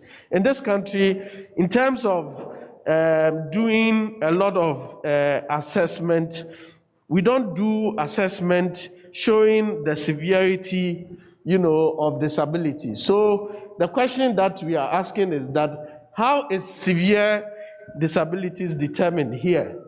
In the absence of clarity by the Leave Management Secretariat, the concept of severe disabilities as the basis of eligibility is up for debate. So these are very critical things that we want people to reflect on in terms of people with disabilities, and particularly children. Now, if you look at also the National Health Insurance, basically children with disabilities are supposed to be on for free. In fact, all persons with disabilities. Now, the situation is that when it comes to disability-related costs, now you see that the National Health Insurance has provided some generic, drugs that when you go to the hospital, you can have. But when it comes to, the needs, obviously, as a country, we are supposed to analyze our needs so that we will be able to support, our very needy and vulnerable groups. So in terms of assistive devices and in terms of, the usual ailments of people with disabilities, you don't really find it in the National Health Insurance, like crutches, calipers, prostheses, wheelchairs, lenses, hearing aids, and this is not covered. But indeed, if we want to address disability inclusion, whether in school or in terms of social protection, then this is a very important thing that we need to reflect on. Now, these are also some other data that I want you to reflect on. In terms of definition of disability, when you look at how the population census was done in 2010, these were the categorization of, the different disabilities. They said seeing, hearing, speech, physical, intellectual, emotional, and others. Now, the truth is that for you to be able, as a country, to be able to support a particular disability, you must know the numbers. You must know what they need. And in this, you can see clearly whether it is people with mental disability, it is people who are autistic, we will not find, their disability here. And that is a very difficult thing. And so it is very important to look at how we are disaggregating data. Then, if you look at, how MS are collecting data, usually they call the headmasters and ask them, how many people have a disability in your school? And the last check that we did, which I guess was in 2017, for instance, out of 30,416 basic and senior high school, only 16% of those headmasters declared having at least one people with disability in their school. Obviously, this cannot be true unless there is an actual, diagnosis. You cannot say that these are the numbers that you have in the school. So in Ghana, although there is increasing recognition that inclusive education represents the solution to discrimination, marginalization, and exclusion of children with disabilities in the mainstream setting, education of children with disabilities has actually been saddled with challenges of availability, acceptability, accessibility, and adaptability. These are all the very important challenges that children with disabilities face in school. And so they continue to encounter physical barriers like ramps, like heavy doors, like inaccessible washrooms. Imagine a child who is using crutches and maybe is using calipers.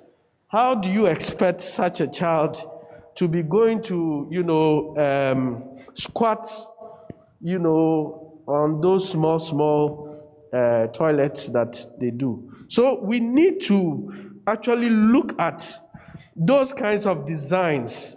It's very critical. Unless we do that, these children are definitely going to be out of school, because I cannot go to school and then I cannot have a place to go and ease myself if I have to. Anecdotal evidence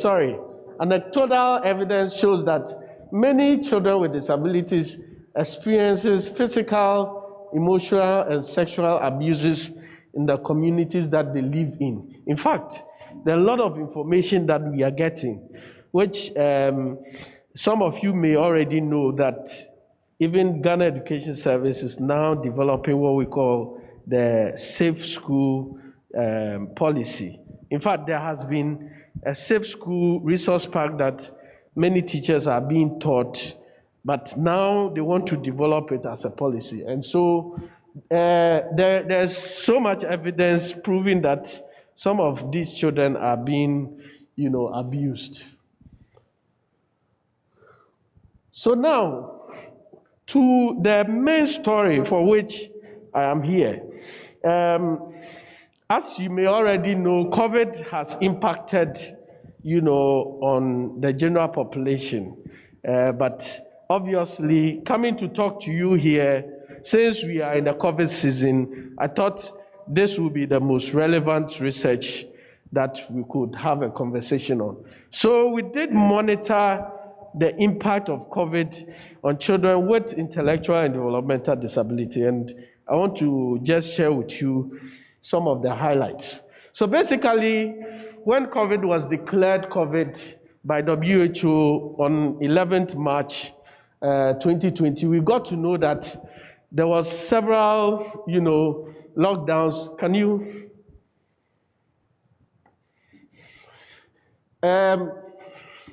No. So, as was done in many countries around the world, Ghana also did what we call lockdowns. There was workplace closures for some people. There was travel bans. There was stay-at-home orders. There was ban on public gatherings. There was closure of markets, which actually sharply reduced the social and economic opportunities of individuals. But specific, we want to have a discussion on children with intellectual and developmental disability.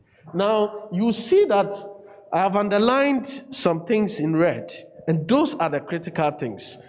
Now, for a child with intellectual disability, lockdown is a no-no. Now, a child with disability not being able to do what they do usually is a very difficult situation. And so, if you are familiar with people with intellectual and developmental disability, then you know that this is a very serious matter. Now, just to give you an idea, in terms of those who fall into that category that I am talking about, I'm referring to people with autism, people with cerebral palsy, people with Down syndrome. Now, if you look at people with Down syndrome, for instance, they are very socially active. They want to be everywhere. Wherever they see you, they want to hug you. Now, this is somebody who wants to always be out there, and the person is under lockdown. You can imagine the emotional trauma. You're talking about a person with autism who also like to touch. And we are talking about safe hygiene and the likes. And this person wants to also be everywhere. This person has a routine. Every day, they go to school in a particular direction. They use this road. Now, they wake up one day, they can't go anymore. That is very traumatic. So, we are referring to children who were really struggling during COVID. I and you, even the way COVID impacted on us, trying to do our daily activities and not being able to do, that was crazy. Now, these are people that this is their way of life. And this is something that if it does not happen, it becomes traumatic. And here we are, a child with autism who does certain things in a certain order, cannot go out anymore. They want to hug, they cannot hug anymore. They want to go to the next neighbor and express themselves. They cannot do that anymore. This is very challenging. And so that is the kind of situation that most people found themselves. So when it came to education, there was closure of schools. There was so many things ongoing, learning on TV and the likes. Now, if you look at the e-learning that happened, obviously people with intellectual and developmental disability wouldn't have benefited from it because it was not done for them. Government had particular people in mind. Even if they did not, they were assuming that everybody was going to benefit from it.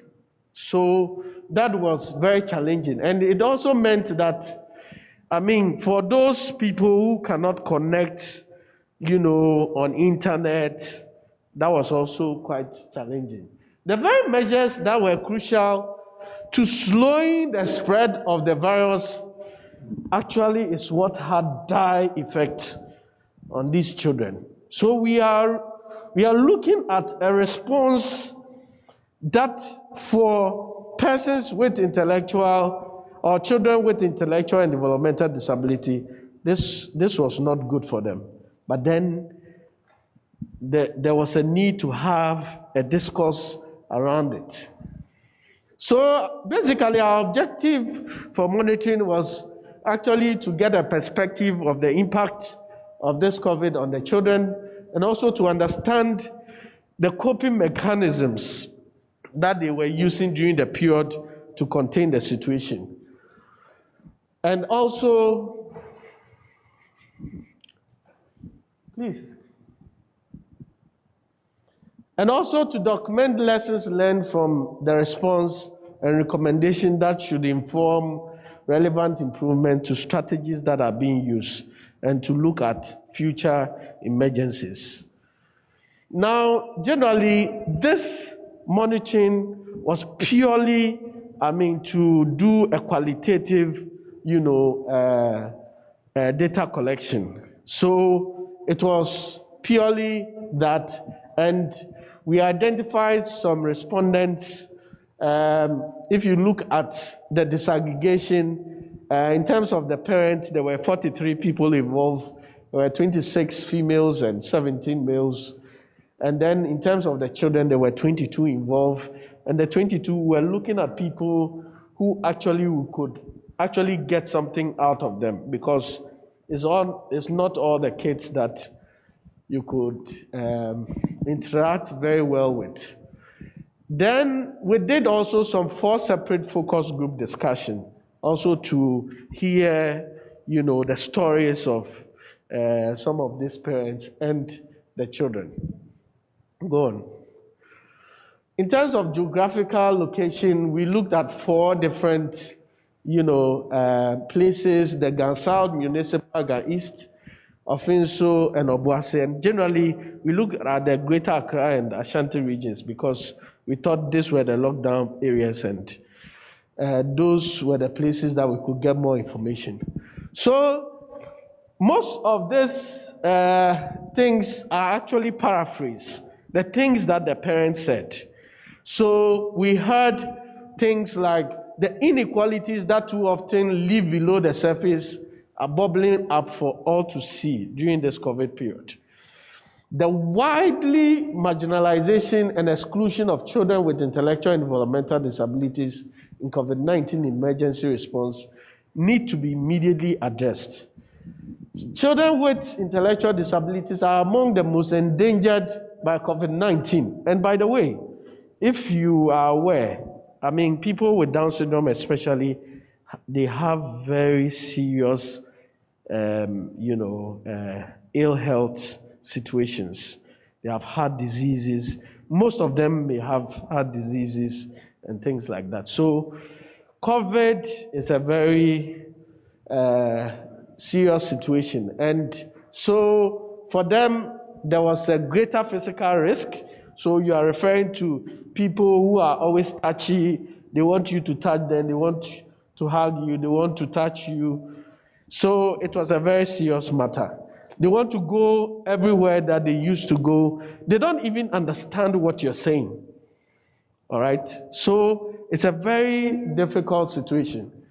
And so generally, that meant that their access to healthcare also was limited. Because again, here they were under lockdown. Now, as you may know, some of these children, like those with cerebral palsy, go for physiotherapies. It meant that they couldn't go anymore because it is only urgent, services that were being provided during the period. So we say they also mentioned that they thought their children were at more risk of contracting the COVID-19. Many parents expressed their frustration on how they struggled to feed their children during the lockdown, as well as difficulty in accessing healthcare and physiotherapy services, as I mentioned, due to the shift in focus of health resources. And many of the experiences of these children reflect the broader issues of the situation of, other children with disabilities, we say. Closure of the schools also affected them greatly as some lost skills. Now, these children, most of them, must undergo continuous, training or continuous therapy. Immediately you stop the therapy, they lose skills. So imagine a whole year now that they are not undergoing these therapies.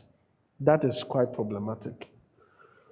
So some of them will be regressing. It is just like somebody who has a stroke and must go for physiotherapy and the person does not go. What happens? So it is that situation we are discussing. They also thought that they being parents and also organizations of persons with disabilities were not engaged. Perhaps if they were engaged, they will be able to tell their story and get some support for, the period. Then we noticed that when it came to distribution of food items and other relief supplies, because there was no disaggregated data, obviously they didn't know where they were. So sharing went on, but you couldn't get it. Now you have stories of people who have, there are some children with cerebral palsy who are grown up. You cannot leave them in the house, and some parents carry them behind their back. And I'm talking about grown ups. I'm not talking about 2 years, 3 years. No. Sometimes 5, 6, 8. It is terrible. And these are the people who are going to struggle to get some of these food items. So it was a very bit serious. They also thought that their public education efforts did not go down well for them. Of course, there was a lot of public education, but for these parents, they thought that in terms of their children's needs, children knew that coronavirus was around, but for them, they have a way they learn, they have a way they grasp issues.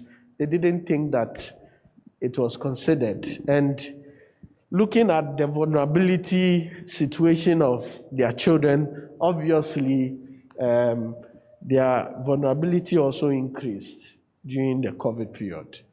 And in terms of individual and community support and health services that they could get also, they were not getting. So some of the Highlights, we had about 14 out of 22 children who were interviewed saying that they had difficulty in implementing the basic hygiene measures, particularly hand washing, having difficulty accessing hand basins, sinks, water pumps, as well as difficulty rubbing their hands together thoroughly. People with intellectual disability have problems with practical issues, life skills issues. Some cannot even wear their dress. They can be grown up as much as 14, they may not be able to wear their dress. And so you can imagine what it means for hand washing. So there were very serious and fundamental issues. Again, 9 out of 22 interviewed had no information regarding social distancing. You hear about all of it, but they don't even know what it means, or they didn't understand it. 32 out of the 43 parents expressed the barriers to accessing public information, as in they were not getting the accessible formats that these children needed. This meant that their children also had difficulty practicing social distancing. So after that, there was a woman who we did a feature story on because she had a very interesting story. She went for her very last, she took her child who was called Thomas to, a physiotherapy. Just after they went, then the president announced the lockdown. So you can imagine what it meant. And I'll just take bits of what she narrated. Returning from one of such physiotherapy session, she had need to rely on the charitable help of fellow travelers to carry the heavy chair of Thomas. After some awkward looks at her son in her back cloth, the gentleman who collects the passenger's fee on board the minivan takes the chair from her and holds it until their final stop. After getting off, she now needs to cross an extremely busy road without any trace for zebra crossing. When she finally finds some small gap, she runs with the heavy boy who seems a bit overgrown for a back cloth, bumping from side to side and a wooden chair in front of her. The walk from the bus stop to her place seems endless. Now, I am referring to a woman who actually later on heard about, all the restrictions and so couldn't go out. And then I think 2 weeks later, Thomas also fell ill. And now this woman had to find a way. Every place locked down, where is she going to go?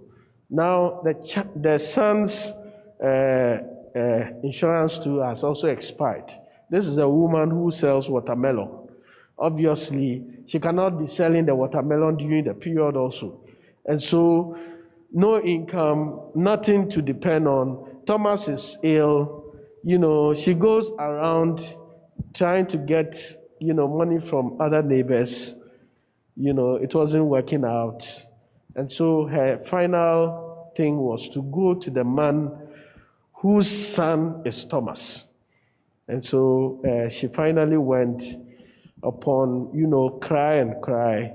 She managed to get something to take care of Thomas. So these are some very humbling, stories of some people, during the COVID period.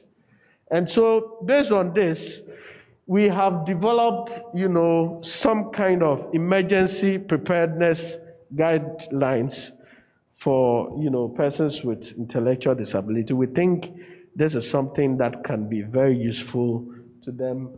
We have also developed some other, brochures and things like that. On that note, I want to thank you very much.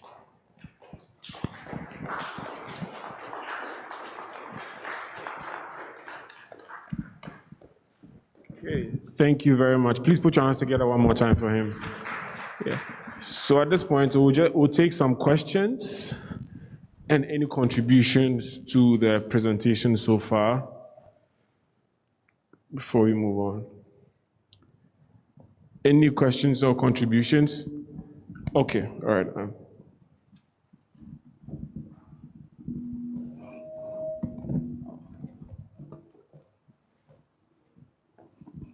Thank you so much for your presentation. I'm an occupational therapist by profession, and so your presentation really resonated with what I do.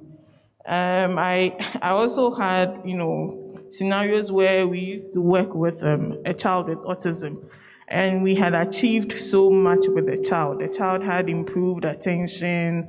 The child was even starting to write A, B, C, D, and then COVID happened, and they stopped receiving therapy.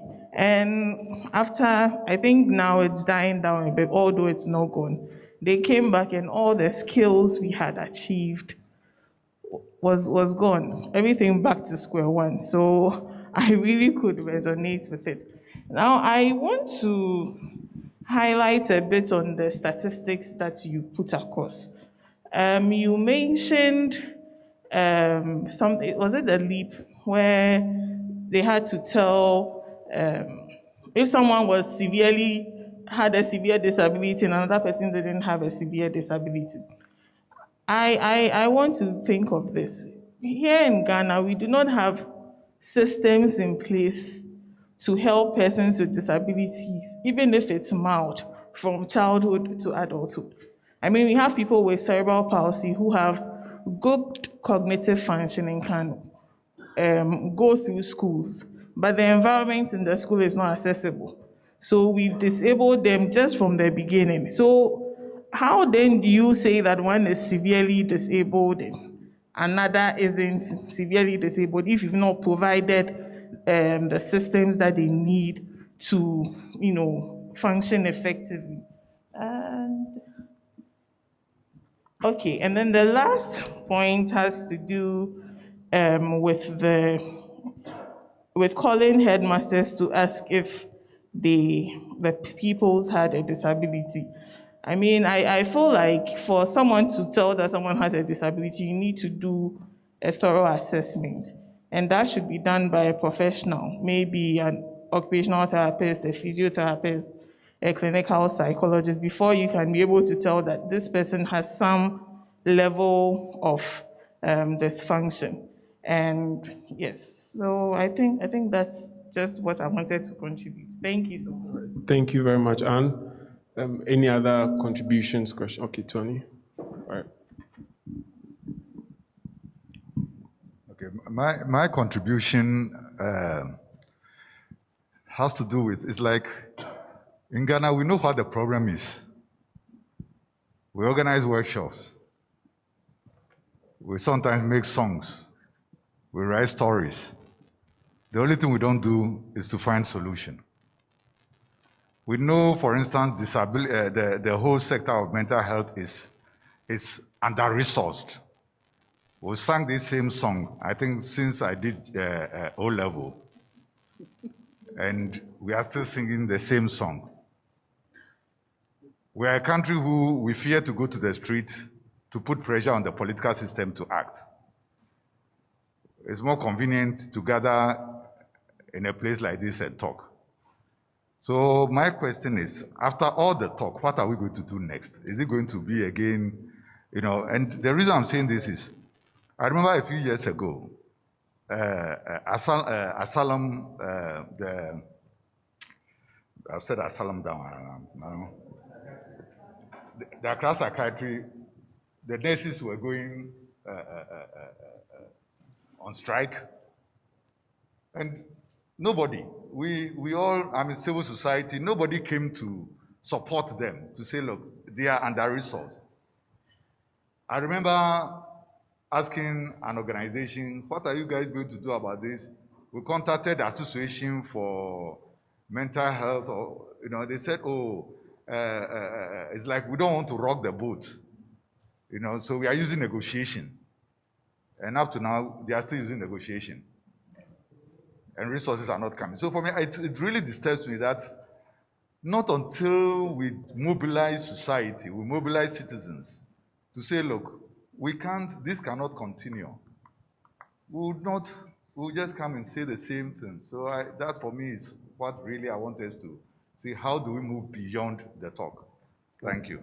Thank you very much, Uncle Tony. All right. Thank you very much. In your presentation, I saw that you used the 2010 population housing data, but I checked the mixed, that is the multi-indicator cluster survey of 2018.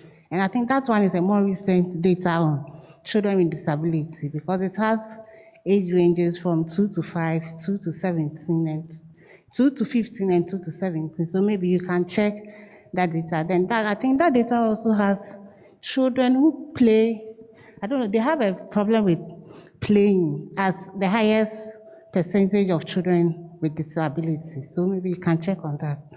I also think that children with disability are somehow limited in career path as they move on in the educational system in our country. We visited AITI-KACE. I think it's a school for those who cannot hear and cannot speak. And we're discussing with them their career path. All that day, somebody said, I want to be a nurse, I want to be a doctor. And another person said, why they were doing sign languages. And another person said, how can you be a doctor and a nurse if you cannot talk and you cannot hear? What if a patient comes and the patient is talking? How would you be able to hear? And they were also faced with the challenge of even going to the hospitals to even talk about what is wrong with them. Because when they go to these health facilities, they do not have anybody to interpret what they have, the kind of sickness that they have. So sometimes they go, they just sit there, and they don't know how to communicate with the doctors and the nurses. And also realize that the authorities complain that when it's time for vacation, these children do not want to go home. Because when they go home, they do not have anybody to play with. They do not have anybody to talk to because their parents have not learned the sign languages to even communicate with these children. And I think even that day, these children also said they were limited because sometimes the career that they want to also have are limited to dressmaking, hairdressing, being a carpenter, because that's when it doesn't really involve you communicating with your customers and your clients. And so it was very limited. And we were thinking, how then do we help them? How then do we structure our educational system to enable these children to move higher or even go to the university and not limit them to JSS and SS? And this is something that we've been thinking about. And I think we should also, as we are talking about children with disability, let's have it in our minds that how then do we help these children advance in their educational career? And also think that the more education should be done for parents whose children have this kind of disability, especially with the deaf. I hear that we don't say deaf and dumb anymore. I've forgotten the technical term. But how then do we sensitize these parents if your child has this kind of learning disability or physical disability? Learn the sign language so you can communicate with these children, because in abroad sometimes they have the parents and the children in the homes of these people have learned this sign language, and that's how they can communicate with these children. Sometimes these children, because of that, they don't stay in the house and they move around. Especially the girls, sometimes they fall prey to these people who prey on them and have sex with them and they get pregnant. The cycle continues. Thank you very much. Okay. Thank you very much. I think we'll take one more. Thank you for your presentation. I want to know, you've told us a lot about the issues that children with intellectual disabilities face during COVID.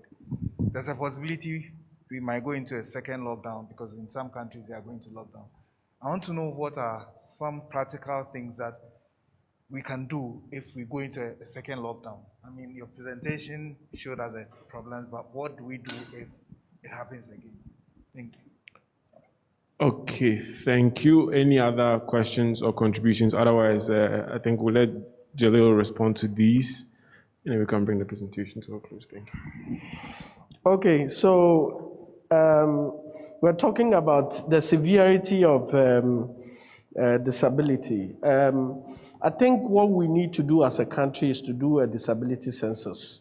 That is the only way. Now, whilst we are doing the disability census, and we can do this as part of our census, just that it will be more expensive because you need a lot more time to be able to gather the data and analyze it.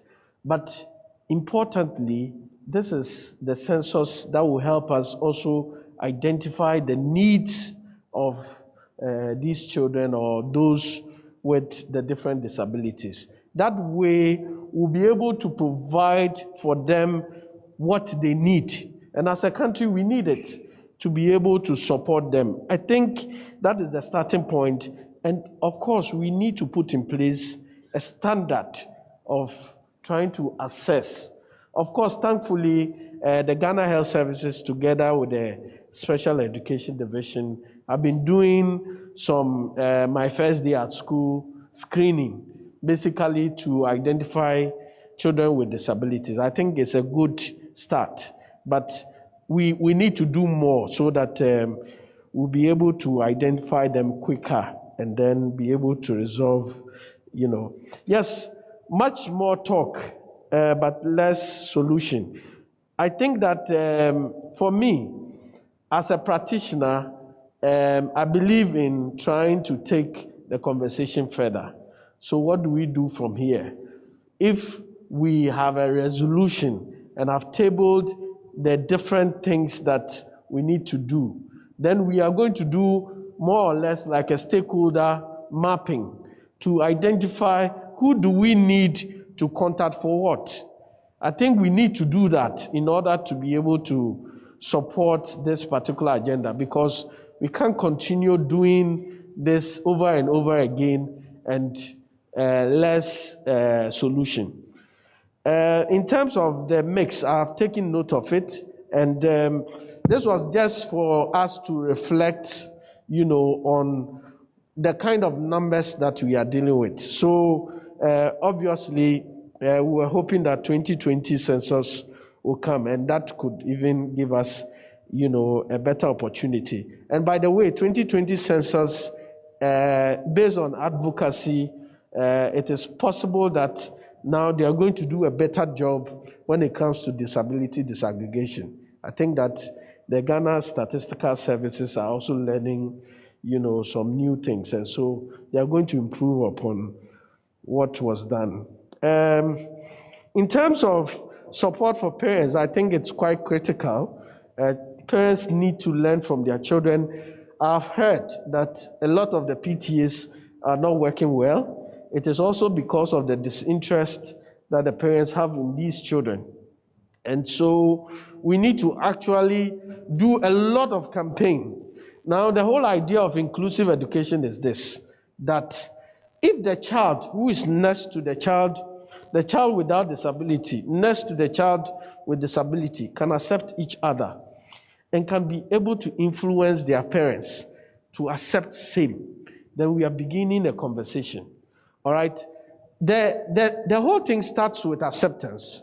Believe it or not, when you get the first news that your child has this disability or the other, already you are finished. You feel like, what is the point?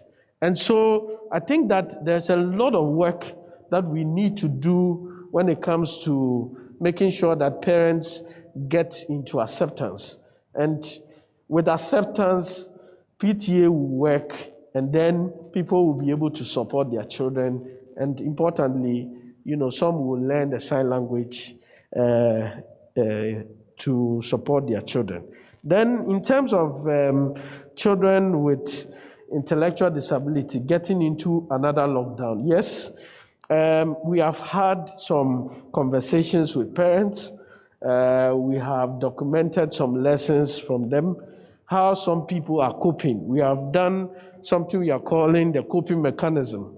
Now, what we are going to do, what we have not done, after documenting those things, is to do a massive sensitization of parents and also create a support system that will allow parents who go through any form of crisis to be able to call. Of course, the Ministry of Gender, Children and Social Protection also has a call center, if you care to know. They call it Hope Line of Hope or something like that.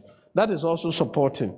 But from my organization side, we have what we call the parent self-help groups, which are scattered all over the country. And so if you are having any form of challenge during lockdowns, the easiest thing is to call, the leadership of your parent self-help groups. And so for those of parents who are not part of this setup, the easiest thing is to call us so that we can link them up so that they can get support. And during the first lockdown, there were some support that we provided. Not from us, we looked for where the services are, and then we link them to it. And so, obviously, this is how we think we are going to cope. But certainly, there is a comprehensive, ideas that we have, and this can be shared. Thank you. Thank you for those practical suggestions. You have a question? Okay, just one last one. Okay. I just want to say that Jalil had mentioned the gender ministry. Under the gender ministry, there is a National Council on Persons with Disability. And the council, in collaboration with the Common Fund Administration, also have what we call the District Assembly Common Fund that the persons with disability can access in their areas of jurisdiction. There's a process that people have to go through to access those funds. It's a fund that government allocated to persons with disability.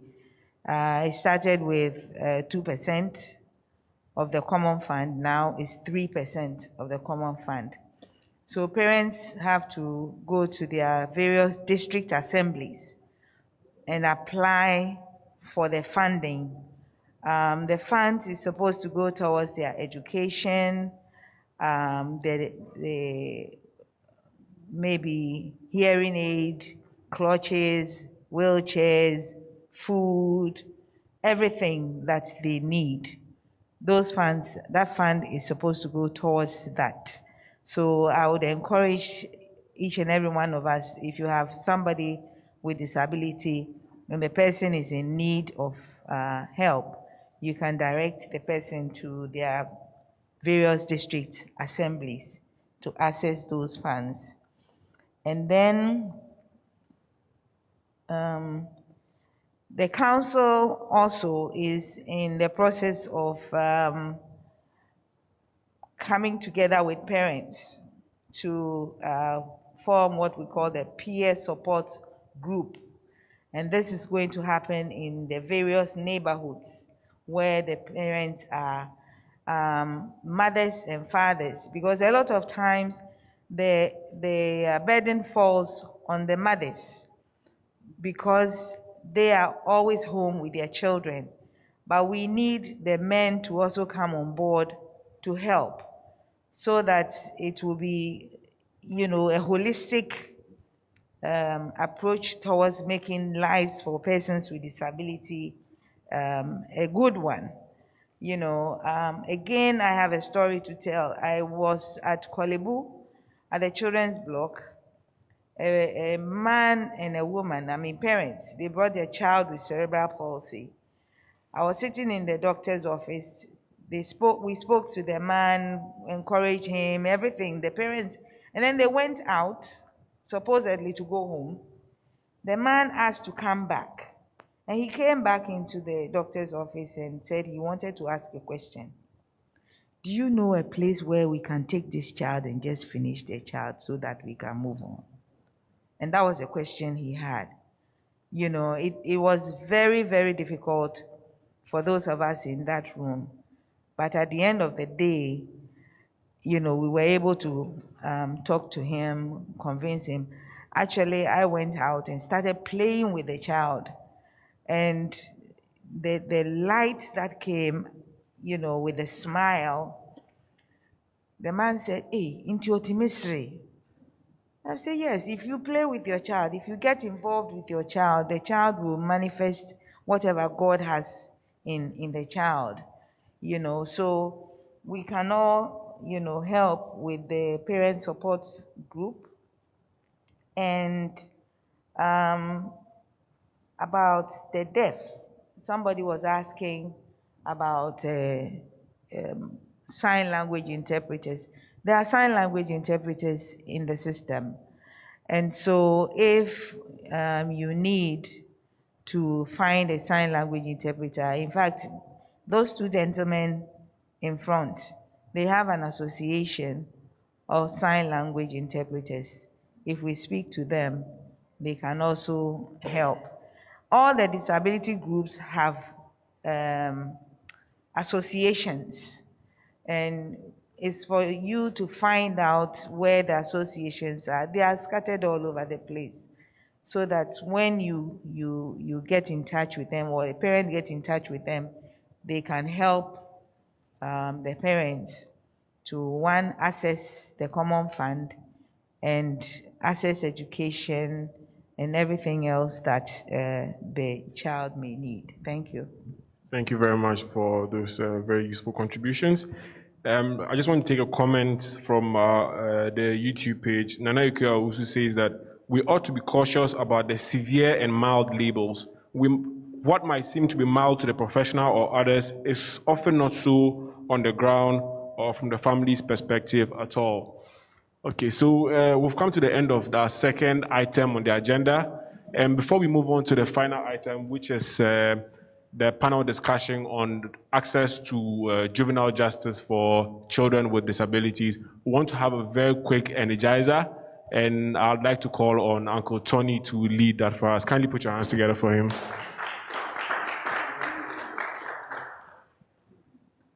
Thank you. We've been sitting for too long. It's not good for us. Can we all get up, please? Get up if you can. If you can't, still, okay. I think one group of people deserve acknowledgement and thanks for their work with persons with disability, for their work with mental health persons. So I want us to sing a song to thank them for their work. The song goes like this. One finger, one thumb, keep rolling. So we'll start, and then just follow me. One finger, one thumb, keep rolling. One finger, one thumb, keep rolling. One finger, one thumb, keep rolling. Keep rolling for mental health workers. One finger, one thumb, one hand, keep rolling. One finger, one thumb, one hand, keep rolling. One finger, one thumb, one hand, keep rolling. Keep rolling for mental health workers. One finger, one thumb, one hand, two hands, keep rolling. One finger, one thumb, one hand, two hands, keep rolling. One finger, one thumb, one hand, two hands, keep rolling for mental health workers. Ayuko.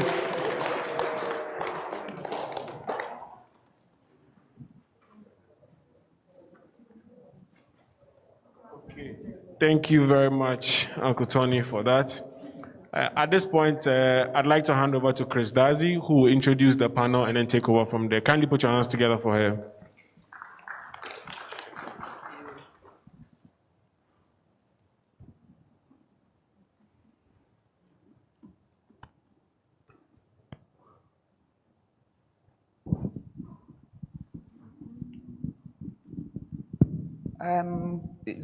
It's afternoon now. It's almost 12. I noticed a 12, 21. Okay, then good afternoon. Or better still, good day. You know how around Kita we say good day, then it doesn't matter whether it's afternoon or morning.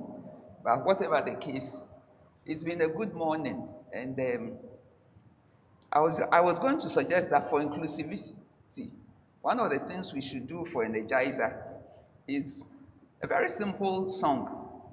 You know how it's fisher, I'll make you fishers of men. And there's F for female and M for male. So to be very inclusive, for just, you can keep time for me 2 minutes. Can we get up again just for being very inclusive? And I think there are a few people outside who went to the washroom who can join us. It's a very simple thing, you see. Those who believe they are males, or who think or know they are males, anytime there's a mention of the word man, or anything with make, male, man, fisher, you sit. F is female, so any word with F, you sit if you are a female. And any word with M, you sit if you are a man. The song is simply, I will make you fishers of men. So, can I borrow a chair? So, I know I'm female. I know I manifested as a female, even though I have both my father and mother in me. So, if it goes, I will make you fishers of men, fishers of men, fishers of men. I will make you fishers of men if you follow me. And if I had been a man, then it will be, I will make you fishers of men, fishers of men. So, can we try? So, okay. Oh, can you start the song for me, please? Your voice. Okay. If you want to go, hallelujah, I will make you fishers of men, fishers of men, fishers of men. I will make you fishers of men if you follow me. I think the man. Well, thank you, thank you. So there's a way of including everybody, whether you appear as male or female, and then we don't have any issues with who we are. It's been challenging trying to think of what to do with dealing with children with disability and justice. I mean, the whole juvenile justice system and issues are complex. And then when you combine disability and look at what we've been doing this morning with mental health, sometimes you want to cry.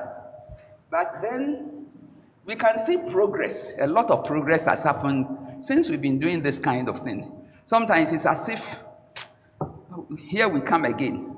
But there has been progress. Even though we haven't been able to sort of track enough of the progress, at least we see even if one child gets through, it makes a lot of difference. So this afternoon, what we're doing is, we want to raise a few questions. The people who deal with children who come into contact with the law, whether as victims or as perpetrators of violence or whatever that causes them to get in touch with the law.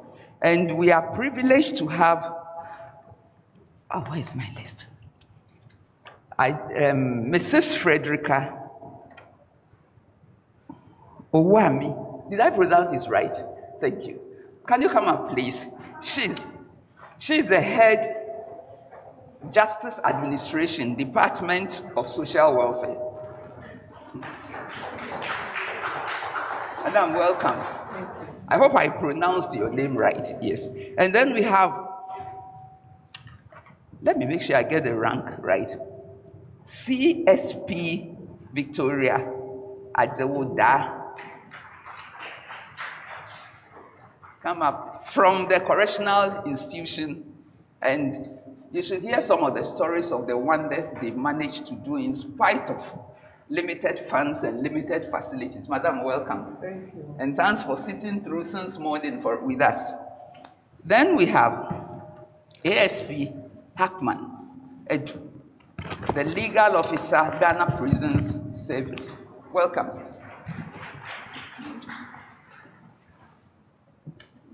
Last year, or at our last child protection program that we had, we looked at juvenile justice, all the issues, and we managed to conduct some research into juvenile justice in Ghana, whether it's working, all those things. Sorry, yes. But with this year, of course, with COVID and everything, we could not actually do that kind of intensive research, like proper write down, sit down, methodology and everything. But in a way, it's useful because when I asked around, I asked quite a few practitioners, lawyers, and people who deal with these issues. Do we have a gap in the law? Oh, the law is okay, at least for now. So there isn't a gap aside that you say that they haven't provided for children with disabilities in the law. So there isn't an obvious gap. But then what exactly is happening? Moreover, there was the amendment, and I wonder if the lawyer could speak to the amendment of the Juvenile Justice Act. Has it in any way impacted on our situation? What we're going to look at is have this discussion. One, not on just juvenile justice, but as relating to children with disabilities who come into contact with the law. Do we have any? And if you've lived in villages, I'm sure most of us have at one time or another. They're always getting into children with obvious disability, especially obvious mental. They're usually getting into trouble. In the markets, you hear people shouting at them, beating them, their head, etc. So they may not be taken to court, but then they're always getting into some amount of trouble. What happens when a child gets into trouble with the law? Has the law in a way mentioned them in any way? Or is there a gap generally? If I can start with you.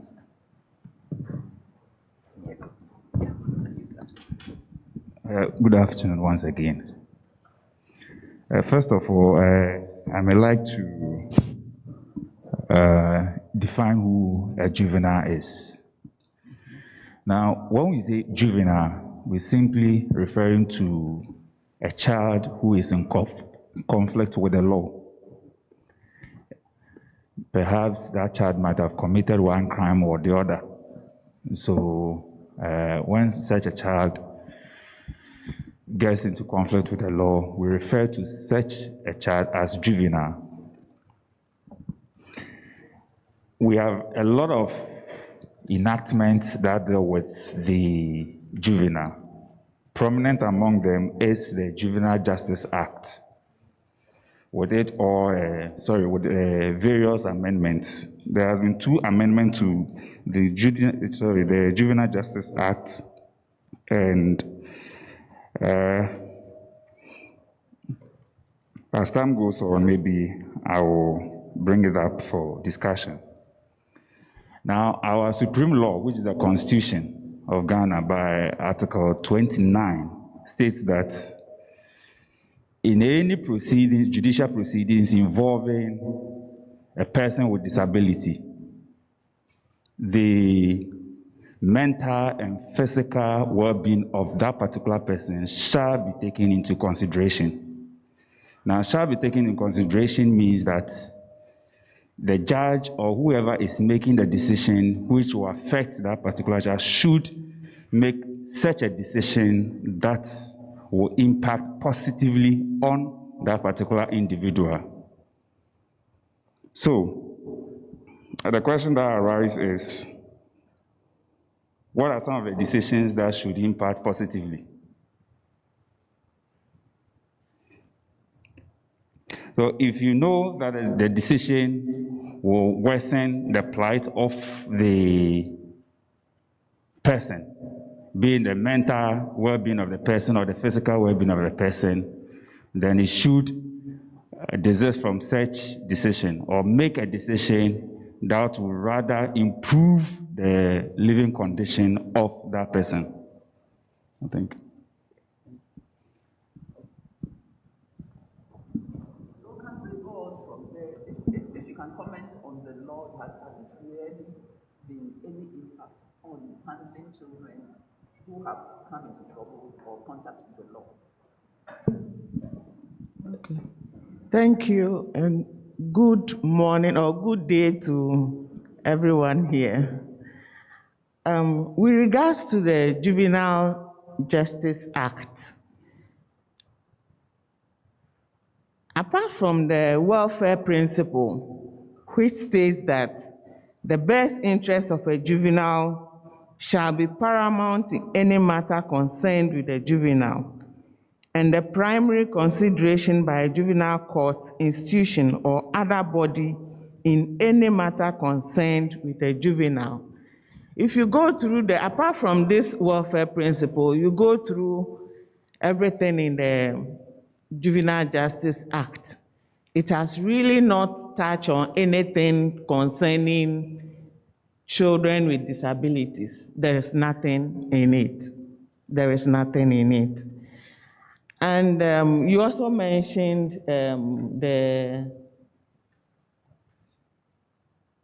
you mentioned the amendment. I think we are still using the Juvenile Justice Act 2003. That's what we are still using, and we've not seen any amendment to that act yet. It hasn't come out yet. Thank you. There is a little gap that needs to be, maybe not necessarily in the main law, but in how to make children with disabilities. The other side also is not only children who have committed crimes. Oh, forgive me. Not only dealing with children who have committed crime, but children who, for example, are witnesses or have become victims of crimes, so that when they come into contact with the law, how are they handled? Is there anything, how do we handle them? For example, if a child who is a victim comes into court or is being interviewed during the investigations, and then the child has a disability. From what we heard this morning, I wonder what will happen. Do you have any experience of such dealing with children who are victims, Madam? Yeah. Yes. We've had occasions of several of such children. Well, before then, good afternoon to all of you. There were occasions where, for instance, a child who was said to be imbecile was defiled by another child. When she came to court, we were able to extract information from her, and the perpetrator was dealt with. And then there were other occasions where we have them visual impairment, and we had to get interpreters to do that for us when it was time for cross-examination, those things that had to go on during the trial. Well, that sounds interesting, and definitely maybe in Accra it might be easier, but considering what we've been discussing this morning, suppose a child and it's happened to a young friend, pastor friend of mine. The little girl is 13 now, but has what we've been talking about this morning, mental health issues. It's even developed into seizures. And she was defiled by a grown-up man. The matter is in court, and of course, it's not getting anywhere. Maybe I shouldn't have said of course, but that's what happens. It's not getting anywhere because everything else comes in. After all, that child, what kind of child is this? You know, not direct stigma, but it's like even better children are not getting issues. Then this child who has a seizure and has a lot of mental issues. And in the village level, at the district level, how easy is it to get help for that kind of child who is a victim of a crime? If the perpetrator is an adult and it goes to the normal court where we may not be contacted, excuse me, I represent the Department of Social Welfare. If we are not contacted, it will be very difficult if nobody is interested in the child. In this case, I talked about imbecile because the perpetrator was a juvenile. It came directly to us. But I believe that if it goes to social welfare, we'll be able to assist. You know, sometimes the cases go to the normal courts and it just handled anyhow without regarding the victim who is the child. Exactly. Yes. That is one of the major problems. I'll be interested in that case you are talking about, yes, And to see how we can Yes. assist that child. Okay.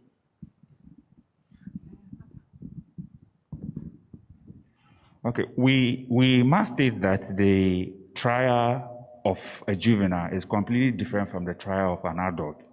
In fact, the law or the enactment states that under no circumstance should a child be tried in an adult court. And so if a child commits a crime with an adult, what then happens?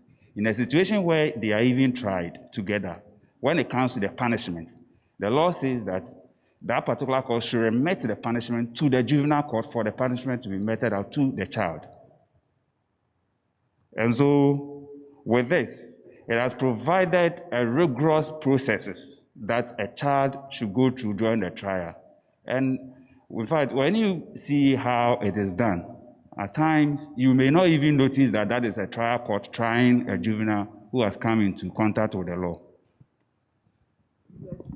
Yes, that happens at certain. Again, I'm going back to the question of, in the generality in Ghana, in the district, a lot of these things would happen at the district level, and in the courts, in the not even at the district courts, but throughout the country, in villages where they have to travel. Even somebody living in Amasamai has to go to a court somewhere else, either in Sawama or something. So how easy is it? We were saying if you contact the social welfare, but then if they are not there, how will a parent of a child like this who are already burdened with 6 other children, how would that parent, after chasing for a while, and the child has a disability on top? Yes, we are, social welfare is in all the districts in Ghana. So it's unfortunate that some of the parents may not know that there is social welfare somewhere. It's unfortunate, but we must encourage people that when these things happen, they need to contact somebody. And so in the course of contacting somebody, it's easier for them to contact social welfare because they know social welfare handles almost every case, anything, because we see them coming with all kinds of, even divorce, disappointment, they come with all kinds of issues. So that if they know that there's social welfare somewhere and they can contact, it's, I mean, it will assist them. It's rather unfortunate. You know, sometimes people, the opportunities are there, but because of ignorance, we see some of them, you know, falling through the cracks. So it's, but we are there to assist them. I mean, yes. Yes. That is the issue. You mentioned the ignorance, and that the problem is, how do people, chasing after this particular case, I said, make sure you get the DOSU involved, you know. And then DOSU gets involved, and then there's a gap between them and the social welfare, which shouldn't have happened because you think that there was a link. So how do parents who don't even have anybody say, pushing them, you try this or go here, and especially with a child with disability, what we are looking again, as Tony raised, the solution as we go along, because otherwise we'll be miserable talking. Even we won't be able to eat our lunch. We'll be so miserable after this too. But how would that be held? Because the average parent, average person, even in Accra, even in Bukum, would not necessarily be able to know this is who I should call or when I have this problem. A child with disability who has been abused or who has been accused of a crime. What do you think we can do? We need to do a lot of sensitization to let the public know exactly what our services are, what we can do to assist everybody. So, I mean, sensitization is key. So everybody knows that we are in the community and this is what we do and how we can assist anybody that needs help. Maybe the use of social media. We have all kinds of things coming on our phones, even when you don't want to look at them. You know, is it possible that could be used without too much cost? So that, because almost everybody has at least some Mankani phone or something. Is it possible to do that? Because the lack of knowledge of access to service, it's so there. It's possible. Anything is possible. It is possible that it can be done. So it has to be taken up. Like somebody in Ghana will say, from here to go. When we are from here to go, is that something that we could start, that we can say, when we came to this workshop, at least we saw a going forward? Madam, please, I think the Juvenile Justice Act again makes provision for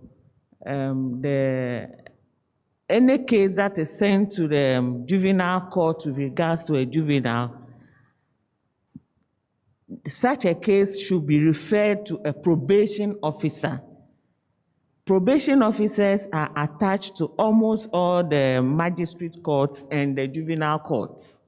So if the case is referred to the probation officer, they are supposed to prepare what we call the social inquiry report. And so even if parents are not aware that they need to approach the social welfare, the court should inform the probation officer to perform the duties they are supposed to do. But this is the case of a victim. You see, if it's the perpetrator in court, the judge knows that he has to refer because you have to write a social inquiry report. But this is a victim in any court, a high court, a magistrate court, where we are always not visible. We may not be there, but we are always in family tribunals and juvenile courts, where if a victim is a juvenile or the perpetrator is a juvenile, we are there to assist. But in a magistrate court, where the victim is the juvenile, or the victim is the disabled child, that is where, if the judge decides to contact social welfare because he thinks that social welfare can assist the victim, then the judge can do it. But we may not know because we are not there. That's the difference. That's the difference. That's the problem. I was just wondering if you have anybody who's been involved with children with disabilities and in the contact with the law. And if you've handled something like that, or you had someone who's been in there, the law is beautiful, but then how does it relate? Any experience from someone, the prosecutor, somebody, anybody? You'll find that those of us here are pretty knowledgeable about these matters. And the law is quite good. How does it really work on the ground? Because there's supposed to be a probation officer in every case involving a child. But usually the probation officer would be involved where the perpetrator is a child. But where the victim is a child, there's that gap. It doesn't seem to happen. Or is there any experience that says that the court should, in fact, they should involve, as soon as there's a child, there should be an involvement of the social welfare? But it's not happening. No, you see, when the child is a victim, the matter, as you may know, is between the person and the state. And so the victim may not even talk. In some cases, the victim may not only come to court, the victim may not talk.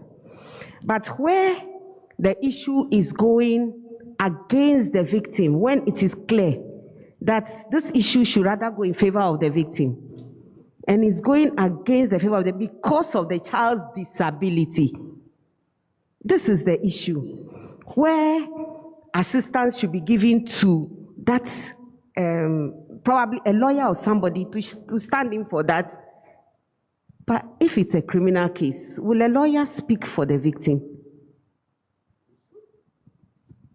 That is the issue. So that is where the gap is. But when we come to juveniles in court who are perpetrators, we know that the child is in court. We, even in the districts, we still have social welfare officers there. And the best interest of the child, that's the welfare principle. So if even the child commits an offense and it will go against the child's future, we consider all that, because sending a child to a correctional center is not supposed to be a punishment. It's supposed to correct the child. So if the child's sentence to that correctional center will be something that will jeopardize the child's future, you don't consider it because there are other options. So if you are talking about juvenile justice in this matter, it's about the perpetrator who is brought to court for an offense. But when it comes to the child, disabled child being a victim, nobody talks about that child. It's nowhere that when a victim is disabled, they should do this and that for that child. So that is the problem. It is a problem, and it should be for the court, because the court is in charge of the case. But what sensitivity is there for handling that kind? Yes. I think there's a comment. So I did a bit of disability law, so let me just talk about that. Of course, the best interest of the child, whether you're a victim or otherwise, I think that the law must give you all the reasonable accommodation to be able to participate in access to justice. You must access justice by, in a fair way. And so, importantly, I think when it comes to access to justice, all the way from before you even get to court, there must be, they must make sure that, all the opportunity has been given to you. And opportunity means that if you are a person who is deaf, you must have a sign language interpreter. It is very critical. What our court has not been doing is to give people like that all the opportunities that they need to be able to access justice. And a lot of times, this is when they will call in social welfare, that social welfare should give them that support. But, fairly, in terms of the Convention on the Rights of Persons with Disability, which Ghana has ratified, and then talking about the CRC, the Convention on the Rights of the Child, all of these things says that for every child, the best interest of the child should be, at heart. Number two, it is very important that whatever assistive, support or support system that must be put in place for the person to access justice must be put in place. It turns out that a lot of times, and I think it is very usual for us to assess justice sometimes in an unfair way, because obviously for a child with disability, if you talk about a person with Down syndrome who is at the court and the person is not getting that support system, or a child with autism who has been a victim of the law and is not getting the support, obviously it is possible that you are going to put this person behind bar. But importantly, I think that whatever accommodation that must be done at the court must be done. It is required by law that it must be done. Again, the other thing that I think it is in the law, which we don't like, are the derogatory words that are still in our criminal code. Words like imbecile, lunatic, and things like this. I mean, these are unacceptable words. And so, in terms of talking about, the law in this regard, I think this is something that needs to be reviewed. Thank you.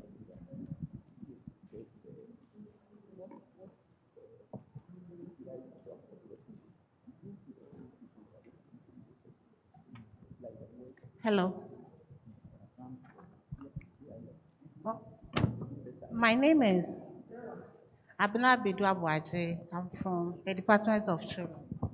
And I'd like to say that we are in the process of amending the Juvenile Justice Act. The first draft came back from the Office of the Attorney General. And I'd like to say some of the amendments that is being proposed we make to the Juvenile Justice Act. First, the Juvenile Justice Act 2003 only took care of children who were in conflict with the law. But this time, it will include children who are victims and witnesses of crime. So right now, the definition of the Juvenile Justice Act will change and include victims and witnesses of crime. And also, they propose that the definition of juvenile shouldn't be children who are in conflict with the law, but children who come in contact with the law. So that's the definition. And in the new, this one, another one too is that they have included the general principles which will govern the interpretation, implementation, and administration of juvenile justice in Ghana. And also, they've added the rights of juveniles to the proposed amendments, where a child, I'm just naming a few, the child should be given a special protection, should be able to participate in the whole process. And also, they've included the importance of involving family in the rehabilitation and reintegration of the child in the act. They have also elaborated on the best interest of the juvenile. There's a section of the best interest of the juvenile, but if you included, the child should be presumed innocent until proven guilty. And also, they've added that no person shall publish any information of a juvenile in any way, in any case before a court. And also, they've also included explanation of due process and of the rights of the juvenile to the child when the child comes in contact with the law. There are a lot of proposed amendments that they have made, but this includes just a few that I was able to jot it down. We met with them. When we received the first draft, we sent it out to stakeholders where they raised the questions, and they replied, and we met with the Office of the Attorney General, and they have also decided that they'll bring a second draft of the Juvenile Justice Act because they've overhauled this. So I think it's going to be a new Juvenile Justice Act moving forward. And we are also amending the Children's Act to also include certain things that were not there before. Thank you very much.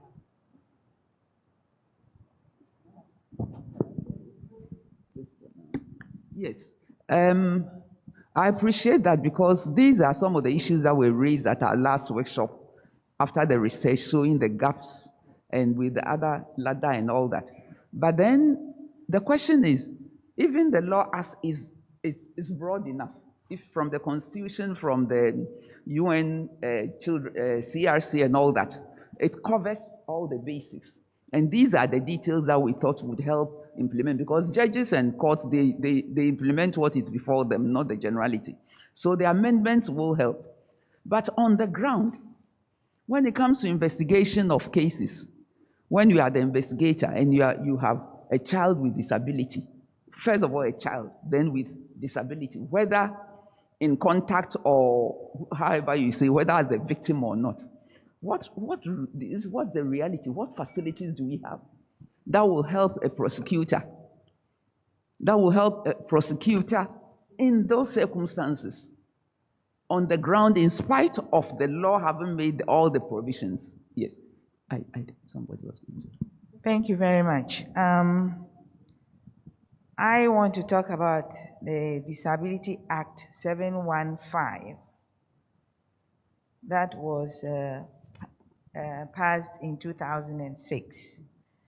And based on that, the Disability Council is the state agency mandated to deal with disability issues. The act has been in place. We hadn't been able to do the airline, but there has been a collaborative effort from the council to make sure that the act is followed. The way I'm looking at things right now, it looks like everything is fragmented and we are not working together. I believe that the council and the juvenile detention centers, social welfare is also part of the gender ministry. We are at the gender ministry as well. But it looks like there's a lot of fragmentation in the system. So I want to advise that once there is a council for persons with disability, every agency or every institution should be able to approach the council so that the council will work together to get issues resolved. Again, we are reviewing the Disability Act, even though there wasn't an ally.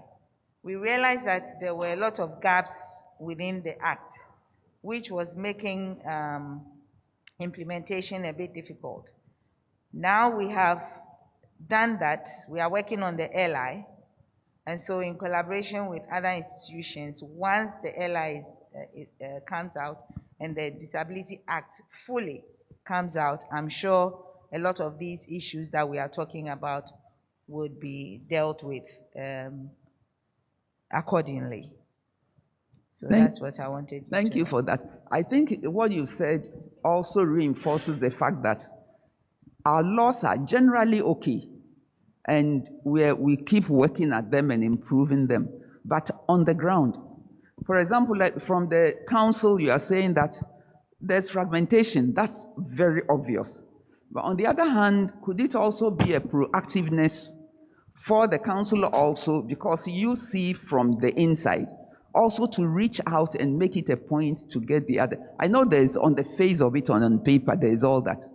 So that at least we cure some of the gaps in there. Yeah. But again, like I said, investigation. What happens if there's a child and then a child with disability and you're a prosecutor or you are investigating? What help do you have? Madam, the justice delivery system comprises of 3 bodies. That is the police. And in fact, it is a duty of the police to do or to conduct the investigations when a child comes into conflict with the law.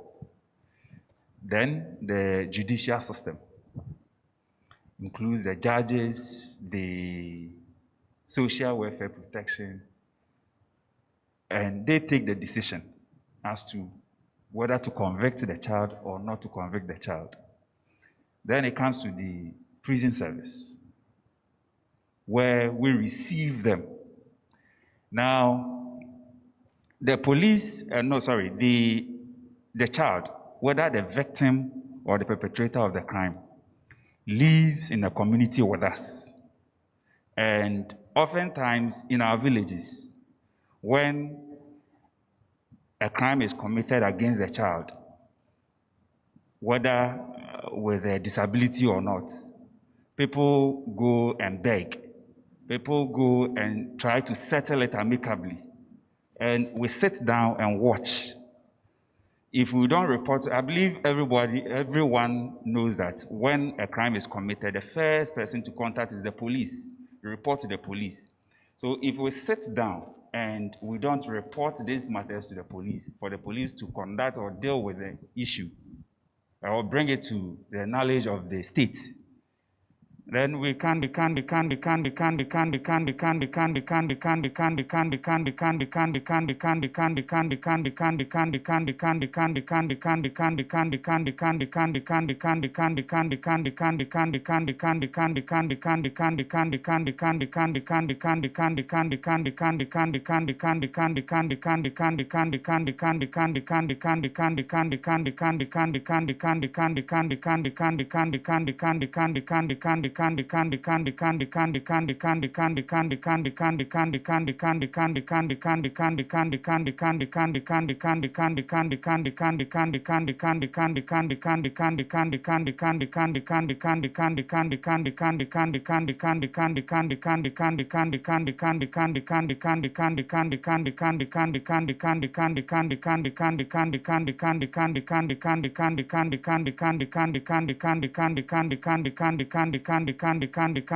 decision that will be in the best interest of the child, whether the child is a victim or not, or the perpetrator, to make a decision that will be in the best interest of the child.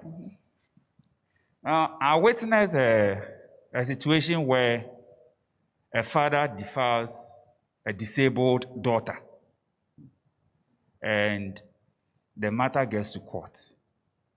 Now, the judge is confronted with a situation whether to convict the father or not to convict the father, because the child said, "My lord, this is my father, and if you send my father to prison, there's nobody to take care of me, or there will be nobody to take care of me, so I'll have to cut short my education."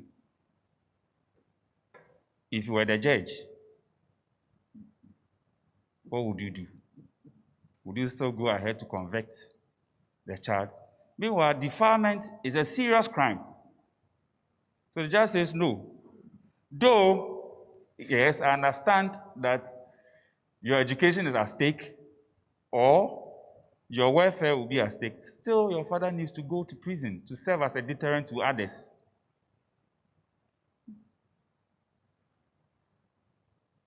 May I come in here? This issue is a major issue that we may need a whole workshop on. I mean, there have been the issue about where this is even a bigger case. You have where there's education of children on the rights of the child and then maintenance. And a child comes and says, "My father has never taken care of me." But you are saying, like you are discussing, the law is saying that then it's a crime.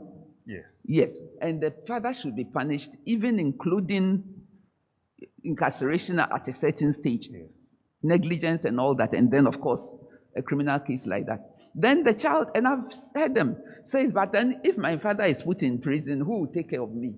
Meanwhile, you just said that your father hasn't even taken care of you since you were born. Isn't that the indoctrinating? That a child whose father has not even taken care of him is still saying, if he's put into prison, who will take care of me? I think it's an issue that we will suspend for now and concentrate. We don't have enough time. But it just shows it's a social and a cultural thing about, oh, you can't touch your father. Even when you have admitted that he hasn't taken care of you. Meanwhile, I'm sure of that. But it keeps coming up. So it's an issue. We'll just bracket that for now because it's a major culture and it affects even the attitude to children. That it's like, that kind of thing. But I was just going to pick up what you said, that the courts, the law, even as without the amendments, is pretty good. Yes. From the Constitution, from the international down to all that. Even without the allies, still works. We manage to get them to work. But then the reality on the ground, if you've been asked to investigate, the police, of course, recently had a lot of training, child-friendly, all that. But then, what are the support services you get for a child with disability, either as a victim or as the investigator? What are the services? Social welfare is always there, yes. But then at that stage of investigation, at that stage of even prosecution, actually, what does the investigator, the prosecutor, what's the support to help with the child, and especially a child with disability? This one, Is it available? the police would have been the best. Any help from any? The Is it police would have been available? the Yes, best. sir. However, I think we have some help here. you have a police. Oh, okay. However, you and I are the best support to the system. We, the individuals, because they live with us, and we see them committing this crime. We see people committing the crimes against them.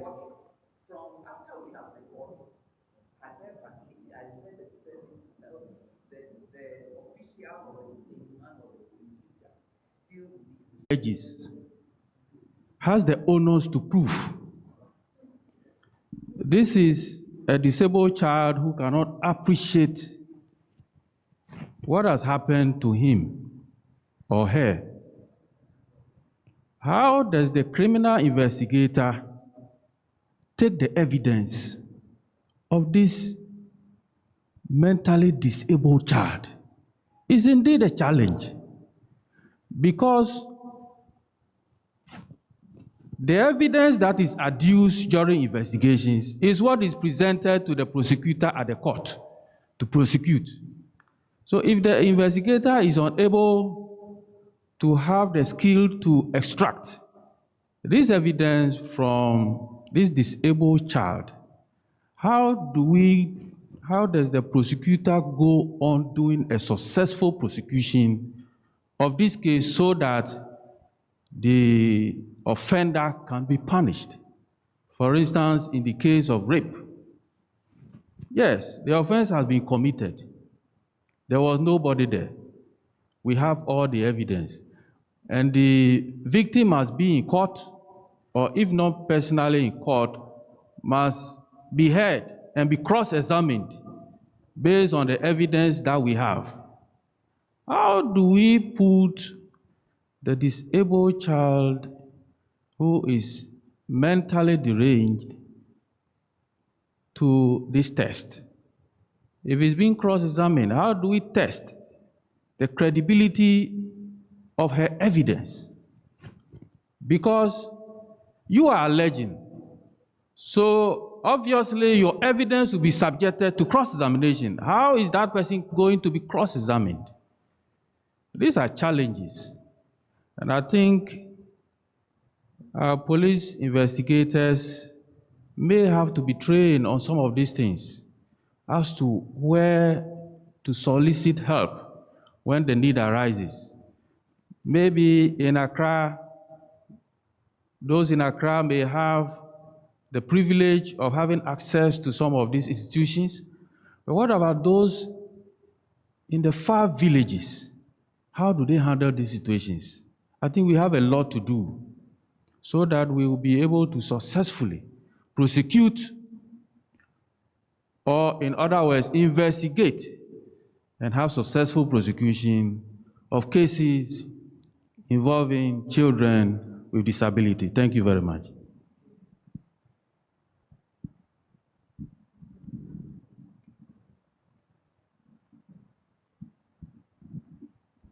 So I think the conversation we are having is a very critical one, but you can locate it in the broader picture of how our institutions are working in Ghana.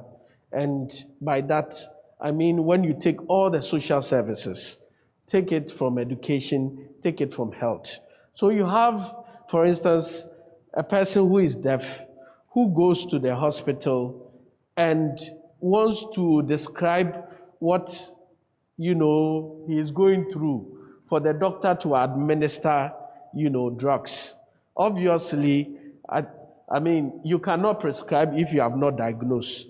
And so if you do wrong diagnosis, you're going to prescribe wrongly. That is what it is. And so for a person who is deaf, obviously, if the person cannot have access to maybe a sign language interpreter, obviously that is problematic. When you go to our schools, it is the same problem. So when it comes to access to justice, I think the experiences are not so different. And so we need to reform at every level. The bottom line here is that for a person to access fair justice, and you are talking about a person with intellectual disability who knows better how to communicate with, say, the mother, obviously the prosecutor must fall on such a person to be able to interpret whatever the child is saying. And so we really need to look at the support system that we have available. And obviously there's a need for a lot more education on how to work with people with disability. And especially we have access to organizations that are working with people with disability. That is the first point of contact. I think it is very important to work closely with social welfare as well as organizations who are working with people with disability, because they can provide you with some expertise in that regard. But particularly my interest is even in, after all of these things, the child is incarcerated, the child is in the correctional center, the child is blind and using white cane. What happens to this child? How does the child goes around, the environment? What about the deaf person? So these are very critical things that I think we need to have some reflections on. Thank you. Okay, so talking about the support systems, I have a very vivid example I want to bring across. But before that, let me read a provision in the Juvenile Justice Act. It says that before a detention order is made, the court shall satisfy itself that a suitable place is available for the juvenile offender or young offender at a center. Yes. So, you ask yourself, are we able to do that? What are the things we want to see before we detain a child with a disability? The example I want to bring across is in 2014, we had a case. The boy came, the Senior Correctional Center is the only center in Ghana that takes custody of young boys, both juveniles and young offenders between the ages of 13 and 21, putting the two categories together. And this young boy was detained and he was deaf. So did we take this particular provision into consideration? Do we have the requisite facility to take care of such a boy? Do we have a translators? How are we going to communicate with him? And for 3 years, we struggled with this boy, trying to communicate with him. At a point in time, my officer in charge had to send me with this boy to a Cropon school for the deaf. We went, the authorities were so nice to us. That was the only day I saw this boy communicating and was very happy. They suggested that we should write and transfer the boy to them. We came back, we wrote through our Director General to the Ministry of Social Welfare. No response came till the boy left our premises. We were still in touch with the Cropon School for the Deaf. and they sent us 2 officials who came in at the end of every month, but they did that for only 2 times because we noticed the difficulty. Who transports them from the school to our place to come and help us communicate with the boy? So they came 2 times and that ended it. We had to struggle through with this boy till he was discharged and he went home. And we even have to force, we didn't know what he actually wanted to learn, but we had to send him to the tailoring shop to learn the tailoring, whether that is what he wanted or not. Because of lack of communication, where we just did what we deemed fit for him. And so I think this aspect of the law should be looked at so that in any point in time you are to convict a boy or to convict anybody, see if the facilities are there, if the facilities are to help to reform and do whatever deems right for the child. Let's look at it very well and make sure the right thing is done. Thank you. That brings us again, we don't have much time, but yes, sir. On the same issue, yes, please. We have only a few minutes left, if we can.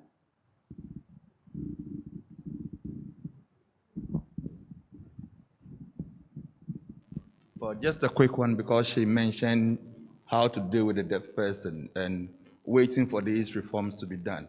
You know, in the case of the hospital, the nurses training colleges, they are even learning sign language at the moment, so that these nurses who are the first point of contact whenever a deaf person visits the hospital will be able to source information.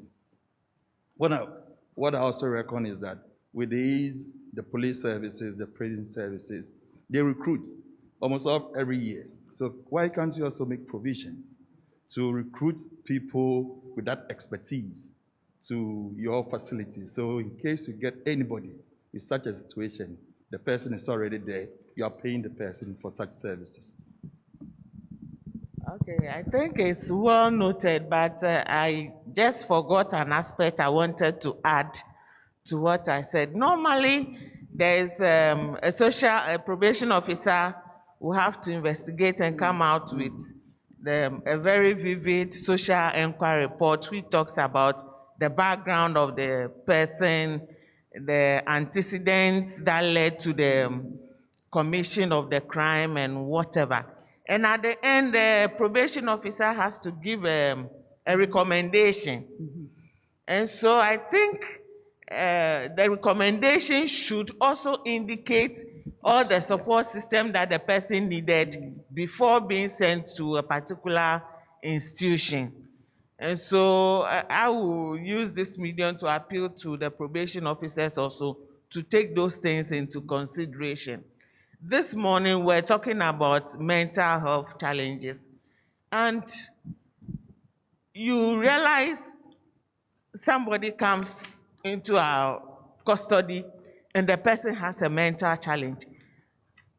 Unfortunately, even the social or the probation officer might not even indicate it for you to know that the person has a challenge. I don't know where that gap is coming from. And then we will have to, from our counseling and other interactions, before we get to know that, no, this case is a different case, then we have to refer to the psychiatric hospital for management. And so I'm appealing to the probation officers to do a thorough work for us, so that if the person doesn't even need to come to detention and should be sent directly to the hospital for treatment and whatever, that should be done, instead of just dumping everything on the senior correctional center. Some of the cases you realize this case shouldn't even come here at all. It should go to a different place for a specific management. So let's look at all those things. Thank you. Can we have a word from Madam to close this? Yes, when recommendations are given, they specifically state what should be done for the child. In this 2014 case, the recommendation was not to the correctional center. It wasn't to the correctional center, but it was the judge who decided to take the child there. And in that case, the social welfare officer cannot do anything because the law even states that the judge is not obliged to take the recommendation of the social welfare officer, and that the judge must state the reason why he or she will not take the recommendation of the social welfare officer. And so in that case, if it is sent back to social welfare cannot do anything about it unless maybe the family will appeal against it. We actually have a case currently where the case was handled in a circuit court, and then we were asked to write the social inquiry report. So I wrote to them that it wasn't done properly, so they should refer it to the juvenile court. But the judge refused, so we asked them to appeal. So they are now in court. They are in the High Court. So in this case, the family could have appealed. Social welfare cannot change the verdict of the court. That's rather unfortunate. Yes, that's right. And then it's a serious offense. It was a defilement case. And a serious offense, there is no other option than a correctional center. You see, so a serious offense, that is the problem too with these issues. You can have the child having a disability or something, but the law doesn't give room for any alternative. It's a serious offense. And so the judge cannot do anything about that. Okay. Except the number of years will be reduced. Exactly. Yes. There's always the option, and then the number of years. If you can go on appeal, it means also it could have been dealt with at that level. So yes. I think we are all saying the same thing. How do we empower our people, even at the probationary level? Because a lot of the times, the probation report may not have included those. There may have been that gap, because then the judge would have to pronounce on why he or she did not take care. But anyway, that we are all saying the same thing, that there is still a lot to be done. And when we go into children with the obvious disability, which will say maybe these scratches, that it looks even a simpler thing than when it goes beyond that. And invariably, you find that even having to use crutches brings up other issues that also may be mental. And then when you have to deal with the law, that's a different kettle of fish altogether. But we've tried. And the whole idea of this workshop is that from here, like I'm saying, from today to go, there's more effort coming from each of us. And then when we put the report together, see what next we can do. Is Tony around? He just stepped out, yes. So we'll thank the panel. Thank you very much for coming and spending the whole day with us. We are all here interested. If even those of us here don't know all that we should know, imagine those who are not here with us. But this is a start or a continuation of the good work we've been doing. Thank you very much. Thank you. Thank you, Chris, and then thank you so much to your panelists for such a insightful discussion. So many critical issues have been raised, and the conversations will continue after this workshop. Unfortunately, time is no longer our ally, and we have to bring this event to an end. Like Chris rightly said, we'll put together a report of which we'll share with everybody that is in attendance. If you haven't registered or left behind your email address, kindly do so, and I will share with you the report when it's ready.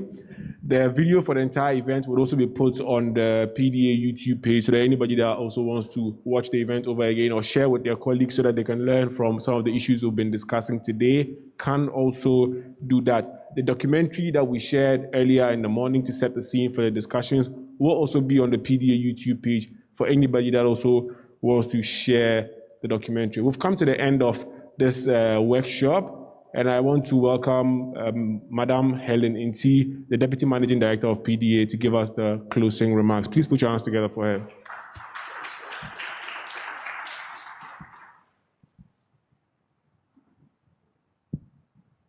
Thank you, Zion. Good afternoon, everybody. In fact, I think AITI-KACE has already done a section of my work. We are so grateful on behalf of the PDA management staff. We are so grateful for having you here this afternoon, right from morning till now. Over 4 hours of your time has been spent with us. And I'll continue from where AITI-KACE ended again, that we know all the discussions, deliberations that we've had today, we've all learned a lot, and it's the beginning of some very good things to happen. We know very well that from here, there'll be a lot of collaborations from the various ministries and offices for us to move ahead. I'll say a big thank you to the panel members who came and shared a lot of knowledge with us. We are very grateful. We are also grateful to all participants who are here. We sent an invitation out and you responded. You've spent some time with us. We are most grateful. You definitely hear from us. There are those who've been with us right from the very first workshop on child protection. They've been with us through to the 4th one. And we believe that next year, God willing, all those who are here will also grace the next year occasion. Thank you so much for coming.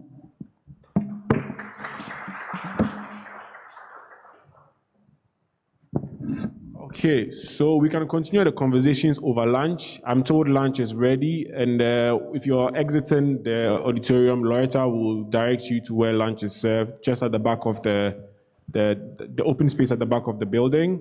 Thank you all once again for coming, and then we shall continue the discussions outside. Thank you.